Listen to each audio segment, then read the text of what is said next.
তাহলে আজকে আমরা নতুন একটা ইউনিট শুরু করছি, সেটা হচ্ছে এনভায়রনমেন্ট অ্যান্ড ইকোলজি। আমি এই হেডিংটা কেন রাখলাম সেটা একটু পরেই বুঝতে পারবে। কি এনভায়রনমেন্ট,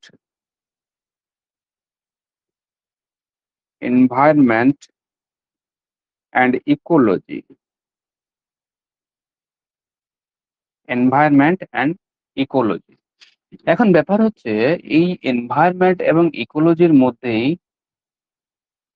হ্যাঁ, পরে আলোচনা করছি, ঠিক আছে। এনভায়রনমেন্ট এবং ইকোলজি আমরা যদি একটা এখানে সারাংশ করে নিই যে আমাদেরকে এখানে কি কি পড়তে হবে। দেখো, আমি এই মানে যেভাবে পড়া দরকার সেইভাবে আমরা এগোবো। এখানে একটা আমরা সিলেক্টেড আমরা টপিক করে নিই যেগুলো আমরা আলোচনা করব আজকে। তাহলে ইকোলজি, ইকোলজি তো আমরা আলোচনা অবশ্যই করব, যেহেতু আমাদেরকে এনভায়রনমেন্ট পড়তে হচ্ছে। তারপরে ইকোলজির হিস্ট্রি আমরা পড়তে পারি, হিস্ট্রিতে আমরা যাব না, তাও আমি লিখে রাখছি এখানে, ইতিহাস বা হিস্ট্রি। 3 নাম্বার আমাদেরকে যেটা পড়তে হবে সেটা হচ্ছে এনভায়রনমেন্ট। এনভায়রনমেন্ট দেখো আজকে পুরো পরিষ্কার হয়ে যাবে ব্যাপারগুলো। এনভায়রনমেন্ট। 4 নাম্বার হচ্ছে গিয়ে, একটু ফাঁকা রাখি এখানটা কারণ আছে। 4 নাম্বার হচ্ছে লেভেল অফ, লেভেল অফ, এগুলো কিন্তু নোট করে রাখবে, এগুলোর কিন্তু নোট নেই, ঠিক আছে। অর্গানাইজেশন,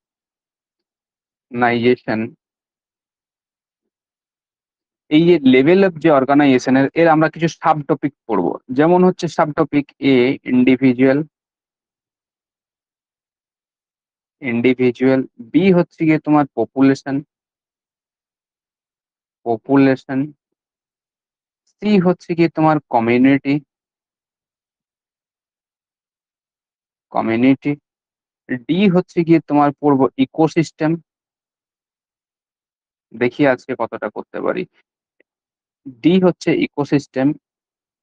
ই হচ্ছে গিয়ে একটা দুটো তিনটে চারটা, হ্যাঁ, ই হচ্ছে গিয়ে তোমার বায়োমস। And last one is biosphere, biosphere. এখন এই যে এনভায়রনমেন্ট লিখেছি, একে মূলত প্রথমত দুটি ভাগে ভাগ করে যায়। একটা হচ্ছে আমরা জানি বায়োটিক, একটা হচ্ছে অ্যাবায়োটিক।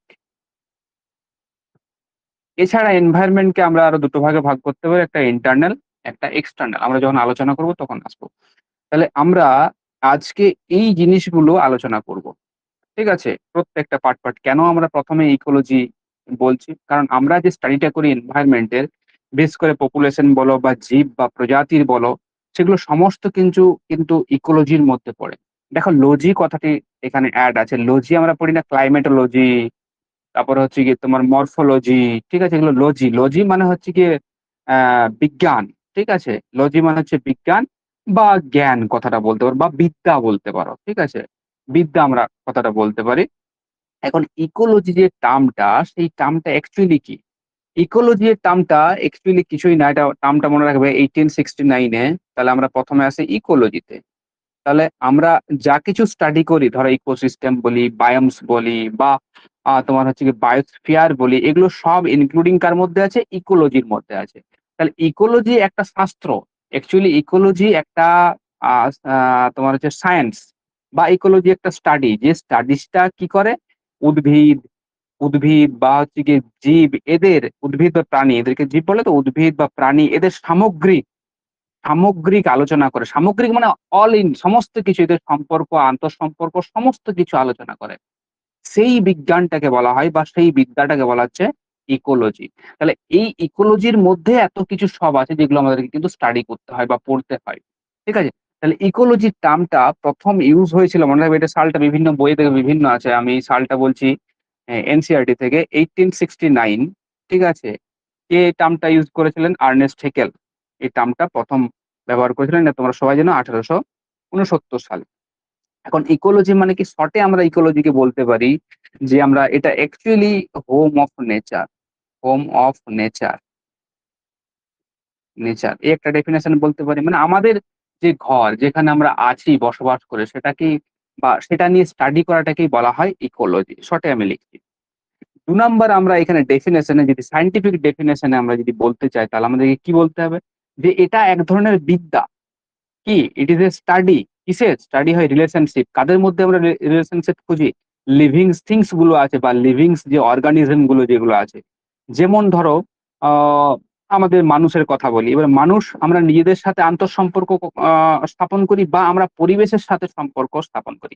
এবার সেই পরিবেশের সাথে সম্পর্কটা বিভিন্ন রকম ভাবে হতে পারে। অ্যাবায়োটিক উপায়ে হতে পারে, বায়োটিক উপায়ে হতে পারে।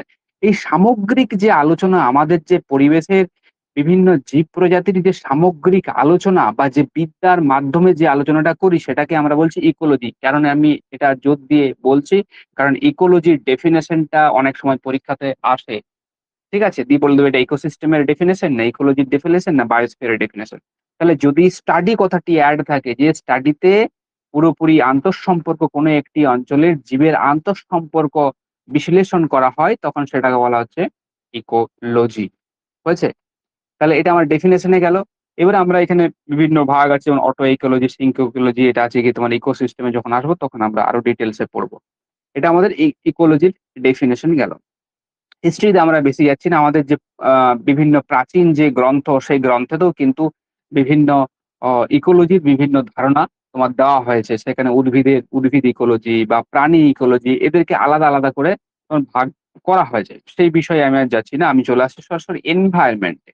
কারণ এনভায়রনমেন্ট বলতে আমরা পরিষ্কার বাংলায় যেটুকু বুঝি সেটা হচ্ছে গিয়ে আমাদের চারিপাশের মানে আমরা যেটা নরমাল ডেফিনিশন এ বলতে আমরা কি বুঝি? না আমাদের চারিপাশের তোমার আমার পাশে যে সমস্ত বিষয়গুলো আছে যেগুলো আমাদের জীবনের সাথে অঙ্গাঙ্গিভাবে জড়িয়ে আছে বা যেগুলো আমাদের জীবনের উপর প্রভাব বিস্তার করে তাদেরকে আমরা নরমালি কি বলি? তাদেরকে আমরা নরমালি পরিবেশ বলি। পরিবেশ বলতে তেমন যারা আমাদের উপর প্রভাব বিস্তার করছে বা আমাদের সারভাইভ করার জন্য যাদের আমাদের প্রয়োজন, ঠিক আছে? তাদেরকে বা সেই সমস্ত আ বিষয়টাকে আমরা কি বলছি? পরিবেশ বলছি। ঠিক আছে? এটা পরিবেশের ডেফিনিশন বলা হয়। তাহলে পরিবেশের ডেফিনিশন কি? না আমাদের চারিপাশে যা আছে তোমার আমার পাশে যেগুলো আছে, যেগুলো আমাদের উপর প্রভাব বিস্তার করছে তাকে আমরা পরিবেশ বলছি। ঠিক আছে? এখন তাহলে ২ নম্বরে আছে কি? ২ নম্বরে আছে আমাদের হিস্ট্রি ছিল। আমরা সরাসরি ৩ নম্বরে চলে আসি এনভায়রনমেন্ট। দেখো এখানে কিছু বলার আছে। Environment, environment. তাহলে এনভায়রনমেন্ট কি? মানে তোমার আমার পাশে যেটা আছে যেটা আমাদের উপর প্রভাব বিস্তার করছে সেটাকে আমরা এনভায়রনমেন্ট বলছি।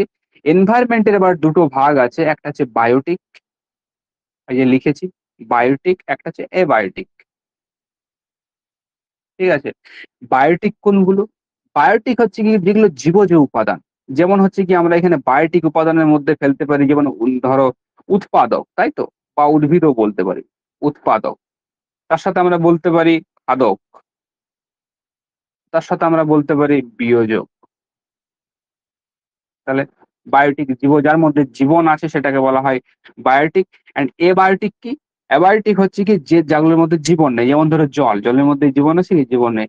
সৌর বিকিরণ বা হচ্ছে বিভিন্ন মিনারেলস আছে বা বিভিন্ন যে খনিজ আছে সেই খনিজগুলো হচ্ছে গিয়ে অ্যাবায়োটিক। তাহলে এখানে আমরা বলতে পারি অ্যাবায়োটিক, সৌর বিকিরণ আমরা বলতে পারি, রেডিয়েশন বলতে পারি। যেগুলো আমাদের জীবনের উপর প্রভাব বিস্তার করছে সেগুলো অ্যাবায়োটিক।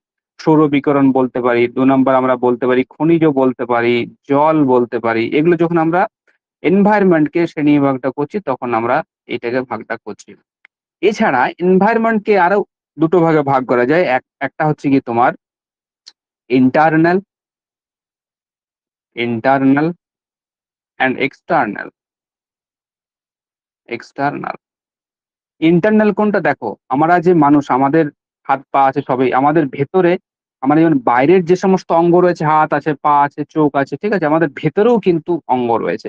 তাহলে ভেতরের মধ্যেও কিন্তু একটা এনভায়রনমেন্ট একটা রয়েছে। ভিতরের প্রত্যেকটা অঙ্গ-প্রত্যঙ্গকে কার্যকলাপ তার ক্রিয়াকলাপগুলো ঠিকঠাক করার জন্যে তার মধ্যে একটা এনভায়রনমেন্ট চাই। তাহলে ভেতরে একটা প্রত্যেকটা জীবের ভেতরেই কিন্তু একটা করে এনভায়রনমেন্ট রয়েছে। আর এক্সটার্নাল কোনটা? এক্সটার্নাল কোনটা? আমাদের যে স্ট্রাকচারটা আছে বা আমাদের যে বডিটা যেটা ইন্টারেক্ট করছে ডাইরেক্টলি পরিবেশের সাথে, ঠিক আছে? সেই ব্যা যেটা ইন্টারেক্ট করছে বাইরের যে পরিবেশের সাথে, এই যে তুমি আছো, ঠিক আছে? তোমার সাথে বাইরের যে এনভায়রনমেন্ট যেটা তোমার ইফেক্ট করছে সেটাকে বলা হচ্ছে এক্সটার্নাল। তাহলে এক্সটার্নাল এর মধ্যে সমস্ত কিছুই পড়বে। আমার সমস্ত কিছু অ্যাবায়োটিক, বায়োটিক এটা দুটো হতে পারে। ঠিক আছে? তাহলে এটা গেল ইন্টারনাল আর একটা হচ্ছে গিয়ে এক্সটার্ন। ঠিক আছে? এইবারে দেখো আমার লেভেল অফ অর্গানাইজেশন।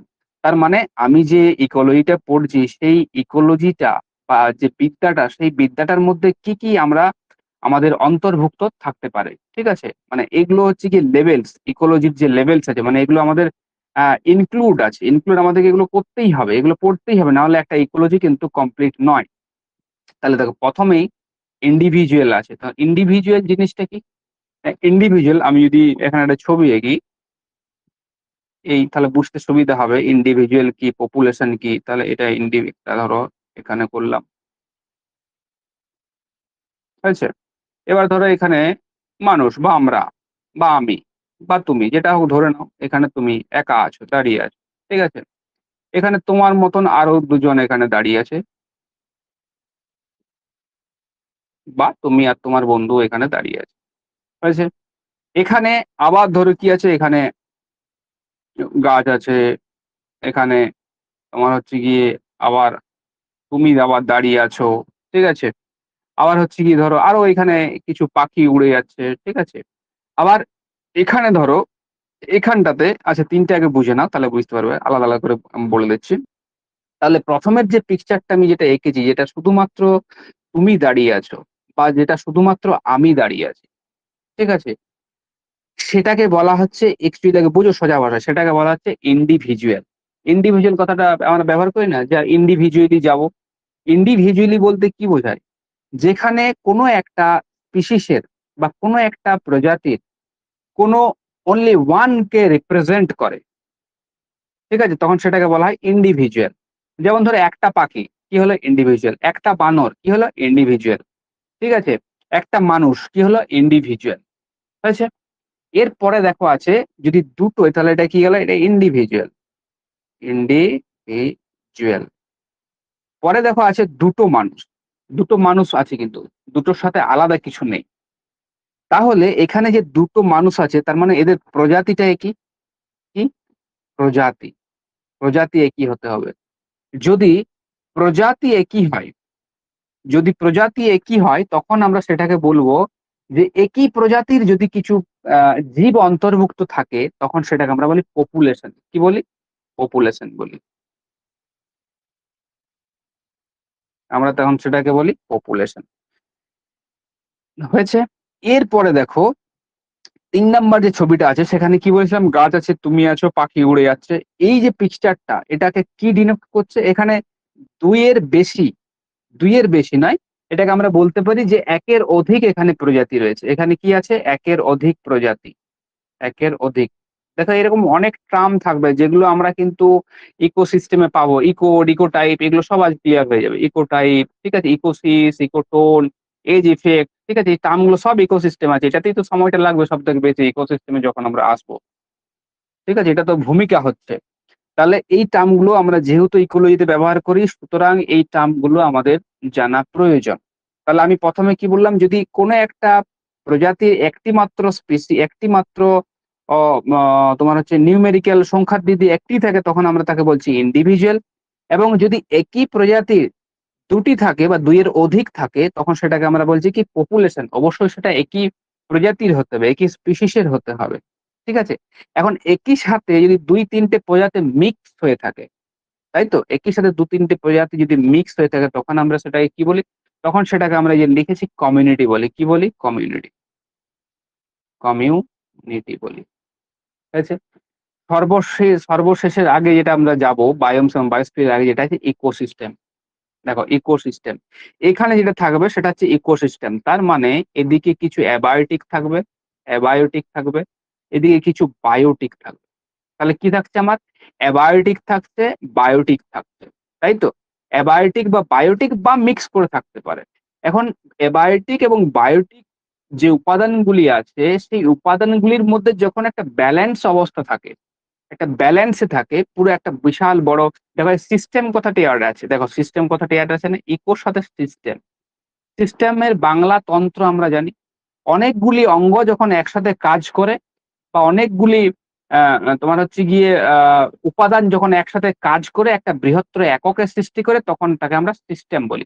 আমাদের যেমন বডি বলি না? আমাদের ধরো হিউম্যান যে বডি সেই বডির মধ্যে বিভিন্ন সিস্টেম কাজ করতো। যেমন ধরো ব্লাড সার্কুলেশন সিস্টেম। তার মানে ওটা একটা আলাদা ব্যাপার। তারপরে হচ্ছে গিয়ে ধরো আমাদের যে নার্ভাস সিস্টেম আছে সেই নার্ভাস সিস্টেম। তাহলে আমাদের হিউম্যান বডির মধ্যে আমরা কি পাচ্ছি? যে বিভিন্ন রকম সিস্টেম গুলো একত্রিত হয়ে একটা বিশাল বড় একটা হিউম্যান বা মানুষের যে কার্যপ্রণালী সেই মানুষের কার্যপ্রণালীকে ত্বরান্বিত করছে। তাহলে সিস্টেম কি? সিস্টেম আর কিছুই নেই, বলবে ছোট, ছোট কিছু উপাদানের, যে উপাদানগুলো প্রপার ওয়েতে কাজ করে তার সমষ্টি মাত্র। তাহলে এখানে ইকোসিস্টেম জিনিসটা কি? ইকোসিস্টেম, ইকো মানে আমরা জানি যে আমাদের যে এনভায়রনমেন্ট আছে বা পরিবেশ আছে, সেই পরিবেশের কিছু সিস্টেম আছে। সেই সিস্টেমটা কাদের মধ্যে আছে? সেই সিস্টেমটা কিছু আছে অ্যাবায়োটিক প্লাস বায়োটিক। এই দুটোর মধ্যে একটা সিস্টেম বা একটা সাম্যতা রাখার সবসময় চেষ্টা চলছে। সেটাকে আমরা বলছি ইকোসিস্টেম। আমরা যখন ফাইনালি ইকোসিস্টেম আবার আলোচনা করব পরে, এটা আমি বায়োমস আর বায়োস্ফিয়ার ২ টা বলে দেই। তারপরে আমরা সরাসরি ইকোসিস্টেমে চলে আসবো। হয়েছে? তাহলে ইকোসিস্টেম কি জিনিস? বলবে যে ইকোসিস্টেম ছাড়া আর কিছুই না। আমাদের পরিবেশের এটা সবসময় একটা ব্যালেন্স করার চেষ্টা করে। আমরা প্রত্যেকেই কিন্তু এই ইকোসিস্টেমের কিন্তু অন্তর্ভুক্ত। যদি আমাদের ইকোসিস্টেমের একটি প্রণালী আছে, সেই প্রণালী থেকে যদি আমাদের কাউকে বাদ দিয়ে দেওয়া হয়, তাহলে এই সিস্টেমটা পুরোপুরি ব্যাঘাত হবে। আমাদের বডিতে বিভিন্ন সিস্টেম তো কাজ করছে। এবার ধরো কারো ব্লাড সার্কুলেশন খারাপ হয়ে গেল, তখন হিউম্যান বডি ঠিকঠাক আর কাজ করবে না। কারো নার্ভাস সিস্টেম কা ইফেক্ট হলো, তখন তার ইয়েতে ঠিকঠাক কাজ করবে না। ঠিক আছে? তাহলে আমাদের যে সিস্টেম গুলো যদি ফেল করে যায়, তাহলে পুরোপুরি এন্টায়ার যে সিস্টেমটা আছে বা এন্টায়ার যে বিশাল বড় একটা সিস্টেম চলছিল সেটা কোলাপস করে যাবে। তাহলে সেইরকম ইকোসিস্টেম হচ্ছে গিয়ে একটা সাম্যতায় রাখার চেষ্টা করা হচ্ছে, সাম্যতায় রাখার চেষ্টা করছে অ্যাবায়োটিক এবং বায়োটিক কম্পোনেন্ট গুলোকে। সেটা ইকোসিস্টেম। এটা আছে বায়োমস। আমি পরে ইকোসিস্টেমে আরো ফার্দার ডিটেইলস এ আসছি। বায়োমস কি? তাহলে বায়োমস এর ডেফিনিশন অনেক সময় পড়ে। কি? বায়োমস, বায়োমস কি জিনিস? না, বায়োমস মনে রাখবে আমাদের যে বিশাল হোল আর্থ আছে, সমগ্র যে পৃথিবী আছে, সেই পৃথিবীকে যখন আমরা এইটা মনে রাখবে, নির্দিষ্ট ক্রাইটেরিয়া থাকবে একটা। জলবায়ু নির্দিষ্ট জলবায়ু প্লাস কি? প্লাস উদ্ভিদ প্লাস হচ্ছে কি মৃত্তিকা। এদের একটা সাম্য অবস্থায় যখন ভাগটা করা হচ্ছে, যেখানে ধরো একই ধরনের জলবায়ু, সেই জলবায়ুর সাপেক্ষে একটি উদ্ভিদ বিকশিত হয়েছে, সেই জলবায়ুর সাপেক্ষে একটি মৃত্তিকা বিকশিত হয়েছে। সেই অঞ্চলগুলোকে যখন আমি আলাদা করে এইভাবে দেখাচ্ছি, তখন সেগুলো হচ্ছে একেকটা বায়োম। তাহলে বায়োম হতে গেলে নির্দিষ্ট ক্লাইমেটিক ফ্যাক্টর লাগবে। কি লাগবে? ক্লাইমেটিক ফ্যাক্টর লাগবে। ক্লাইমেটিক ফ্যাক্টর ছাড়া কিন্তু বায়োমস হতে পারে না। তার সাথে কি? একই প্রকৃতির উদ্ভিদ লাগবে এবং মৃত্তিকা লাগবে। এইজন্য দেখবেন নিরক্ষীয় চিরহরিৎ বায়োম। ঠিক আছে? সেখানে মৃত্তিকা একই রকম এবং জলবায়ু একই রকম। আবার টুন্দ্রা বায়োম, সেখানে উদ্ভিদ এক ধরনের মৃত্তিকা, এক ধরনের জলবায়ু। এদের মধ্যে একটা কি? এদের মধ্যে একটা নির্দিষ্ট রিলেশন আছে, একটা সম্পর্ক আছে। সেই সম্পর্কের ভিত্তিতে আমাদের যে সমগ্র পৃথিবীকে যখন আমরা বিভিন্ন জোনে ভাগ করছি, সেই জোনটাকে আমাদের কি বলা হয়? বায়োমস বলা হয়। সেই জোনটাকে আমরা কি বলছি? বায়োমস। এটা যখন আমরা বায়োমস গুলো আরো ফার্দার ডিটেইলস আলোচনা করব, বিভিন্ন বায়োম, তখন আমরা আরো ডিটেইলস এ পড়বো। এখন শুধুমাত্র এটুকু জেনে রাখো। And last one is biosphere. দেখো, এটা হচ্ছে কি সবথেকে বড় একক। আমরা বলতে পারি যে সবথেকে বড় একক বায়োস্ফিয়ার, যেটাকে জীবমন্ডল বলা হয়। বায়োস্ফিয়ার বলতে আমরা নরমালি বুঝি অ্যাকচুয়ালি কি, আমাদের লিথোস্ফিয়ার বা শিলামন্ডল, এবং হচ্ছে কি হাইড্রোস্ফিয়ার, আর তার সাথে অ্যাটমসফিয়ার। ঠিক আছে? অ্যাটমসফিয়ার, এই ৩ টে নিয়েই কি গঠিত হয়েছে? বায়োস্ফিয়ার গঠিত হয়েছে। এবং এখন দেখো কিভাবে গঠিত হয়েছে। আমরা তো সব জায়গায় বসবাস করতে পারি না। নরমালি কি হয়েছে?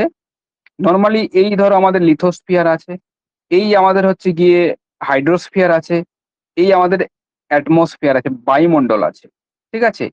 এখন এই ৩টে জায়গা যেখানে মার্জ করছে একসাথে, দেখো এইরকম একটা জায়গা আছে যেখানে মার্জ করছে, যেখানে জীবমন্ডল বিকাশ হতে পারে। ঠিক আছে? জীবমন্ডল বিকাশ হতে পারে, যেখানে জীব তার সারভাইভ করার জন্যে যতটুকু উপাদান পরিবেশ থেকে নিতে পারে, সেই জায়গাটাকে বলা হয় কি? সেই জায়গাটাকে বলা হয় বায়োস্ফিয়ার। তার মধ্যে কিছু শিলামন্ডলও থাকবে, কিছু হচ্ছে কি হাইড্রোস্ফিয়ারও থাকবে বা জলমন্ডলও থাকবে, কিছু অ্যাটমসফিয়ার থাকবে। টোটাল মনে রাখবে বায়োস্ফিয়ারের, আমাদের যদি সমুদ্র তলদেশ থেকে একবারে উপর পর্যন্ত ধরি, তাহলে বায়োস্ফিয়ারের হচ্ছে কি দৈর্ঘ্য বা সরি উচ্চতা হচ্ছে, বিস্তার বলবো আমরা ১৩ কিলোমিটার। কত? ১৩ কিলোমিটার। এবার এটা ওশিয়ানে একরকম আছে, আমাদের সারফেস থেকে যদি আমরা অ্যাটমসফিয়ারের উপরের দিকে যাই তখন সেটা একরকম আছে। তাহলে এটা গেল বায়োস্ফিয়ার। ঠিক আছে? তাহলে এইবারে আসছি আমরা ইকোসিস্টেম। ঠিক আছে? ইকোসিস্টেম। তাহলে এটা হচ্ছে কি টোটাল আমার যে এন্টায়ার ইকোলজি, সেই ইকোলজির মধ্যে কিন্তু সমস্ত এগুলো পড়ছে। ঠিক আছে? এবার আমরা সরাসরি ইকোসিস্টেমে ঢুকছি বা বাস্তুতন্ত্র, যেটাকে বাংলায় বলা হয় বাস্তুতন্ত্র। ঠিক আছে? ইকোসিস্টেম। তাহলে আমরা ১ম এই দেখো সিস্টেম বললাম। আগে একটু সিস্টেম জিনিসটা বুঝো। ইকোসিস্টেম। ঠিক আছে? ইকোসিস্টেম। সিস্টেম বা প্রণালী আমাদের মূলত ৩ রকমের হয়। ৩ রকমের প্রণালী হয়। আমি এই সাইডেই লিখছি। একটা হচ্ছে গিয়ে তোমার বিচ্ছিন্ন প্রণালী বা আইসোলেটেড প্রণালী কি? বিচ্ছিন্ন প্রণালী, বিচ্ছিন্ন প্রণালী। প্রেসার কুকারে যখন রান্না হয় দেখবে, সেটা যদি আমরা অ্যাজ ফর এক্সাম্পল ধরে নিই, ঠিক আছে? সেটা হচ্ছে গিয়ে বাইরের পরিবেশের সাথে কোনো যোগাযোগ থাকে না, কনট্যাক্ট থাকে না। প্রেসারের মধ্যেই ভেতরে সমস্ত কিছু উপাদানগুলো সেদ্ধ হয়ে যায়। এই ধরনের ঘটনা আমাদের বিচ্ছিন্ন প্রণালীর অন্তর্ভুক্ত। আমি উদাহরণের জন্য বোঝার সুবিধার জন্য করছি। ঠিক আছে? হচ্ছে বদ্ধ সিস্টেম। ২ নাম্বার হয় বদ্ধ প্রণালী, বদ্ধ প্রণালী। ঠিক আছে? ৩ নাম্বার হচ্ছে গিয়ে মুক্ত প্রণালী, মুক্ত প্রণালী। এখানে এই যে প্রণালীগুলো, এগুলো ইংরেজিতে কি বলা হয়? সিস্টেম বলা হয়। যেমন এটাকে আইসোলেটেড, আইসোলেটেড এটাকে ক্লোজড বলা হয়, ক্লোজড বলা হয়। আমরা ডেভিসের সময় পড়েছিলাম না যে ক্লোজ সিস্টেম। মুক্ত প্রণালীকে বলা হয় ওপেন সিস্টেম। ঠিক আছে? যেখানে কি প্রণালীতে নরমালি কি হয়? যেখানে শক্তির আদান-প্রদান হয়। বাইরে থেকে শক্তি যাবে, ভেতর থেকে শক্তি আসবে। ঠিক আছে? এই যে শক্তির যে আদান-প্রদান, সেই আদান-প্রদানের উপর ভিত্তি করে এই ৩ টে প্রণালীতে ভাগ করা হয়েছে। ঠিক আছে? তাহলে বিচ্ছিন্ন প্রণালী আমি তোমাদেরকে উদাহরণ দিলাম যে বিচ্ছিন্ন প্রণালী হচ্ছে এটা প্রেসার কুকার। বাইরে থেকে শক্তি আসে না। ভেতরে যা আছে ওটার মধ্যেই শক্তি সম্পন্ন হয়। সেটা বিচ্ছিন্ন প্রণালী। বদ্ধ প্রণালীতে কি হয়? বদ্ধ প্রণালীতে হচ্ছে এখানে বাইরে থেকে শক্তি আসছে না ঠিকই, আমাদের পরিবেশের যে সমস্ত উপাদানগুলি আছে, সেই সমস্ত উপাদানগুলি নিজেদের মধ্যে শক্তি আদান-প্রদান করছে। কিন্তু শক্তি আদান-প্রদান করছে কিন্তু পদার্থের আদান-প্রদান করে না। ঠিক আছে? এটাকে বলা হয় বদ্ধ প্রণালী। যেমন আমি যদি বদ্ধ প্রণালীর কথা বলি, যেমন আমাদের ইউনিভার্স, ইউনিভার্স কি হবে? ইউনিভার্স হচ্ছে ক্লোজ সিস্টেম। আমাদের বিগ ব্যাং এর সময় যে পরিমাণ শক্তি সৃষ্টি হয়েছিল সেই পরিমাণ শক্তি এখনো পর্যন্ত রয়েছে। বাইরে থেকে কিন্তু কেউ এখানে শক্তি ঢুকিয়ে দেয়নি। যদি বাইরে থেকে বিজ্ঞানীরা আবিষ্কার করতে পারে তখন পরবর্তী ক্ষেত্রে এটা মুক্ত প্রণালীর অন্তর্গত হয়ে যাবে। ঠিক আছে? তাহলে ক্লোজ সিস্টেমের কি? না এনার্জি বা শক্তির নিজেদের মধ্যে আদান-প্রদান হতে পারে, উপাদানের আদান-প্রদান হবে না। বা পদার্থের আদান-প্রদান হবে না। মানে বিগ ব্যাং এর সময় যে পরিমাণ পদার্থ হয়েছে আমাদের সৃষ্টি হয়েছিল সেই পদার্থ আমাদের এখনো পর্যন্ত রয়েছে। শুধুমাত্র তাদের রূপগুলো চেঞ্জ হয়েছে। মানে শক্তির পরিবর্তনের মাধ্যমে তাদের রূপগুলো চেঞ্জ হয়েছে। তাহলে শক্তির আদান-প্রদান হতে পারে। এখন মুক্ত প্রণালী কি? না মুক্ত প্রণালী হচ্ছে যেখানে দুটোই হয়। যেখানে শক্তি এবং উপাদানের আদান-প্রদান হতে পারে তখন সেগুলো হয় মুক্ত প্রণালীর অন্তর্ভুক্ত। যেমন ধরো আমরা বলি ইকোসিস্টেম। ইকোসিস্টেম কি? ইকোসিস্টেম হচ্ছে মুক্ত, মুক্ত, মুক্ত। এখানে বিভিন্ন দিক থেকে শক্তি বা পদার্থের কিন্তু আদান-প্রদান হতে পারে। তাই জন্য বাস্তুতন্ত্র কিন্তু কোন সিস্টেমের অন্তর্গত? বাস্তুতন্ত্র হচ্ছে গিয়ে মুক্ত যে প্রণালী আছে সেই মুক্ত প্রণালীর অন্তর্ভুক্ত। ঠিক আছে? এখন এই যে ইকোসিস্টেম বা বাস্তুতন্ত্র আমি ১ম এই বলেছি দেখো সিস্টেম। সিস্টেম বলতে আমরা কি বুঝি? এখানে নরমালি কি বলা হচ্ছে? নরমালি আমাদের যে তোমার হচ্ছে গিয়ে যে আ যে তোমার জীব আছে, জীবের সাথে যে সমস্ত যে উপাদানগুলো কাজ করবে বা জীবের সাথে যে সমস্ত অ্যাবায়োটিক যে কম্পোনেন্ট গুলো আছে, সেই কম্পোনেন্ট গুলো সবসময় নিজেদের মধ্যে শক্তি আদান-প্রদান করে এবং শক্তি আদান-প্রদান করে যে একটা ব্যালেন্স সবসময় বানিয়ে রাখার চেষ্টা করছে, সেই ব্যালেন্সটাকেই বলা হচ্ছে বা সেই তন্ত্রটাকেই বলা হচ্ছে ইকোসিস্টেম। 1935 এ 1935 এটা তোমরা সবাই জানো যে এজি ট্যান্সলে। কি নাম? এজি ট্যান্সলে ইনি ১ম ইকোসিস্টেম যে টার্ম, সেই ইকোসিস্টেম টার্মটি ব্যবহার করেন। তাহলে এটাও কিন্তু পরীক্ষাতে আসতে পারে যে ইকোসিস্টেম টার্মটি ১ম কে ব্যবহার করেন। তাহলে ইকোসিস্টেমের ডেফিনিশন অনেক সময় পরীক্ষাতে দিয়ে দেয়। দিয়ে যদি বলে যে এটা কিসের ডেফিনিশন সবসময় দেখবে সিস্টেম আছে কিনা। এবং সিস্টেম থাকবে, ব্যালেন্সের কথা থাকবে, পারস্পরের নির্ভরশীলতার কথা থাকবে। ঠিক আছে? অ্যাবায়োটিক এবং বায়োটিক কম্পোনেন্টের উল্লেখ থাকবে। স্টাডি মেনশন থাকবে না এখানে। একটা কথা মাথায় রাখবে যে স্টাডি মেনশন থাকবে না। স্টাডি থাকলে সেটা ইকোলজির আন্ডারে চলে যাবে। ঠিক আছে? তাহলে এটা হলো ইকোসিস্টেম। এইবারে আসবো আমরা বাস্তুতন্ত্রের যে সমস্ত কম্পোনেন্ট গুলো আছে সেই কম্পোনেন্ট গুলো। দেখো এই কম্পোনেন্ট গুলো থেকে কিন্তু কোয়েশ্চেন আসে। তাহলে বাস্তুতন্ত্রের উপাদানগুলোকে মূলত আমরা দুটো ভাগে ভাগ করি। কি ভাগে ভাগ করি? একটা অ্যাবায়োটিক দেখো পরিবেশে আমরা ভাগ করেছিল না? অ্যাবায়োটিক, এমন ভাবে পড়া যায় না এখানেই পড়া হয়ে যায়, অ্যাবায়োটিক আর হচ্ছে বায়োটিক। এগুলো তোমরা জানো। অ্যাবায়োটিক গুলো কি? অ্যাবায়োটিক কে আমরা মূলত ৩ টে ভাগে ভাগ করি। অ্যাবায়োটিক মানে হচ্ছে অজৈব যে সমস্ত বা ইংরেজিতে বলা হয় নির্জীব উপাদান, এই সরি বাংলাতে বলা হচ্ছে নির্জীব, ইংরেজিতে বলছি নির্জীব উপাদান। আর এটা হচ্ছে সজীব উপাদান। এটা হচ্ছে কি? সজীব উপাদান। দেখো এগুলোর থেকেও কিন্তু কোশ্চেন আসে। এগুলো হচ্ছে বেসিক, এগুলো তোমাকে জানতেই হবে। মূলত এগুলোতে জোর দাও, এগুলোতেই তো কোশ্চেন আসবে। নির্জীব উপাদানকে মূলত আবার ৩টে ভাগে ভাগ করা হচ্ছে। দেখো একটা অজৈব, অজৈব, একটা জৈব, এই জৈব আছে, জৈব আমি বলছি কোনগুলো, আর ভৌত, ভৌত। তাহলে অজৈব কোনগুলো? না অজৈব মানে মনে রাখবে আমাদের যে সমস্ত যাদের মধ্যে কোনো প্রাণের কোনো অস্তিত্ব নেই তাদেরকে সে অজৈব বলা হয়। জল, অক্সিজেন, খনিজ, এই সমস্ত গুলো, এগুলোকে অজৈব বলা হয়। এবারে অ্যাবায়োটিকের মধ্যে কিছু জৈব আছে। জৈব দেখো এখানে জৈব, জৈব বলতে আমাদের শরীরে বিভিন্ন যে প্রোটিন আছে, কার্বোহাইড্রেট আছে, নিউক্লিক অ্যাসিড আছে, এগুলো নরমালি কি, এগুলো নরমালি একটা প্রাণের ভিতরেই থাকে বা একটা জীবেদের দেহেই এগুলো অস্তিত্ব থাকে। সুতরাং এগুলোকে অ্যাবায়োটিকে ফেলা হচ্ছে, কিন্তু অ্যাবায়োটিকের মধ্যে যে জৈব উপাদান আছে সেই জৈবতে ফেলা আছে। যেমন কি?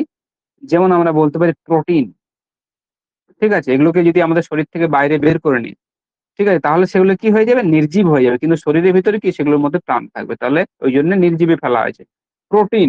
তারপরে কি আমরা বলতে পারি লিপিড, বিভিন্ন লিপিড যে আছে আমাদের শরীরের মধ্যে লিপিড। তারপরে আমরা বলতে পারি নিউক্লিক অ্যাসিড। দেখো জীব সৃষ্টি হতে গেলে নিউক্লিক অ্যাসিড কিন্তু প্রথম চাই, নিউক্লিয় অ্যাসিড। এগুলো হচ্ছে কি জৈব, অ্যাবায়োটিকের জৈব। এবারে ভৌত যে উপাদানগুলো আছে, ভৌত উপাদানগুলোর মধ্যে কি কি থাকবে?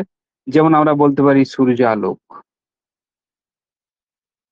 আমরা বলতে পারি সূর্যালোক, বিভিন্ন গ্যাস, তারপর হচ্ছে কি কার্বন ডাই অক্সাইডের কথা আমরা বলতে পারি। এই সমস্ত গুলো কি পড়বে? আমাদের যে ভৌত উপাদান, বা আমরা বলতে পারি মৃত্তিকা, আমরা এখানে অ্যাড করতে পারি মৃত্তিকা, ঠিক আছে? এগুলো সব ভৌতের মধ্যে পড়বে, ঠিক আছে? এখন বায়োটিক বা সজীব উপাদানের মধ্যে এখানটা খুব খুব গুরুত্বপূর্ণ। দেখো বায়োটিক বা হচ্ছে গিয়ে তোমার যে সজীব যে উপাদানগুলো আছে সেই সজীব উপাদানগুলোকে আমরা ভাগ করতে পারি। দেখো এক উৎপাদক আর একটা হচ্ছে খাদক, তাই তো? উৎপাদক, উৎপাদককে আমরা দুটো ভাগে ভাগ করি। কি ভাগে ভাগ করি? উৎপাদককে আমরা কি ভাগে ভাগ করি? উৎপাদক না হচ্ছে গিয়ে যারা হচ্ছে গিয়ে তোমার সব হচ্ছে জীব আছে তাদেরকে বলা হচ্ছে গিয়ে তোমার ক্লোরোফিল যুক্ত। একটা হচ্ছে রাসায়নিক স্বভোজী, একটা হচ্ছে নর্মাল স্বভোজী। তাহলে একটা স্বভোজী লিখো,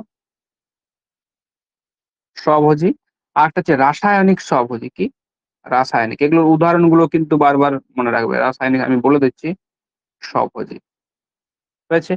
উৎপাদক, খাদক, আর কি? আর বিয়োজক। দেখো এগুলো কিন্তু পড়ে, এগুলোকে হালকা করে নিও না। কোনটা খাদক, কোন শ্রেণীর খাদক, আগেবারে আমি পরীক্ষা দিয়েছিলাম, সবাই ভুল করেছিল, ঠিক আছে? বেশিরভাগই ভুল করেছিল। খাদককে আমরা, আমি এগুলো পরে আসি, এটা পুরো ক্লাসিফিকেশনটা করে নিই।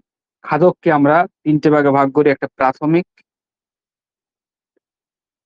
এক ২ নাম্বার হচ্ছে গৌণ, আর হচ্ছে প্রগৌণ। তাহলে খাদক কত রকমের হয়? ৩ রকমের। প্রাইমারি, সেকেন্ডারি হয়, টার্সিয়ারি, ঠিক আছে? টার্সিয়ারি হয়। এবারে হচ্ছে কি তোমার সর্বভুকও ফেলে এর আন্ডারে, তুমি সর্বভুককেও রাখতে পারো, অসুবিধা নেই। সর্বভুককেও ওখানে রেখে দাও, অসুবিধা নেই। সর্বভুক। আর বিয়োজককেও নরমালি ভাগ করা হয়। বিয়োজক যে আছে সেই বিয়োজককেও ভাগ করা হয়। বিয়োজককে আবার দুটো ভাগে ভাগ করা হয়। একটা প্রাথমিক বিয়োজক, প্রাথমিক বিয়োজক, আর একটা কি? একটা হচ্ছে গৌণ বিয়োজক। আমি একটা পর একটা আসছি, দেখো। তাহলে আমরা উৎপাদক থেকে প্রথমে আসি। উৎপাদক মানে আমরা জানি যারা আমাদের যে একটা ইকোসিস্টেম আছে সেই সিস্টেমে যারা অনবরত খাদ্যের যে যোগান দেয় তাদেরকে আমরা কি? তাদেরকে আমরা বলছি উৎপাদক। এখন এই উৎপাদককে আমরা দুটো ভাগে ভাগ করি। একটা হচ্ছে স্বভোজী, মানে যারা নিজেদের খাদ্য নিজেরাই তৈরি করতে পারে তাদেরকে আমরা বলি স্বভোজী, ঠিক আছে? আচ্ছা, এটা আলোক স্বভোজী করবে, আলোক স্বভোজী। আর একটা হচ্ছে রাসায়নিক স্বভোজী। আলোক স্বভোজী মানে হচ্ছে গিয়ে যারা ডাইরেক্টলি সূর্যের আলোকে তার ক্লোরো পাতায় পাতায় বা হচ্ছে তাদের দেহে ক্লোরোফিল থাকবে, সেই ক্লোরোফিলের সাহায্যে সেই সূর্যের আলোকে প্রসেস করবে, প্রসেস করে খাদ্য তৈরি করবে। এটা হচ্ছে আলোক সবুজ। যে নরমালি যে সমস্ত যে সবুজ উদ্ভিদ আছে সেগুলোকে আমরা বলি আলোক সবুজি। এছাড়া কিছু রাসায়নিক সবুজি আছে। রাসায়নিক সবুজি, এই রাসায়নিক সবুজি। রাসায়নিক সবুজি কিছু তারা কি করবে? তারা হচ্ছে কি বিভিন্ন জারণ এবং বিজারণ কি করবে?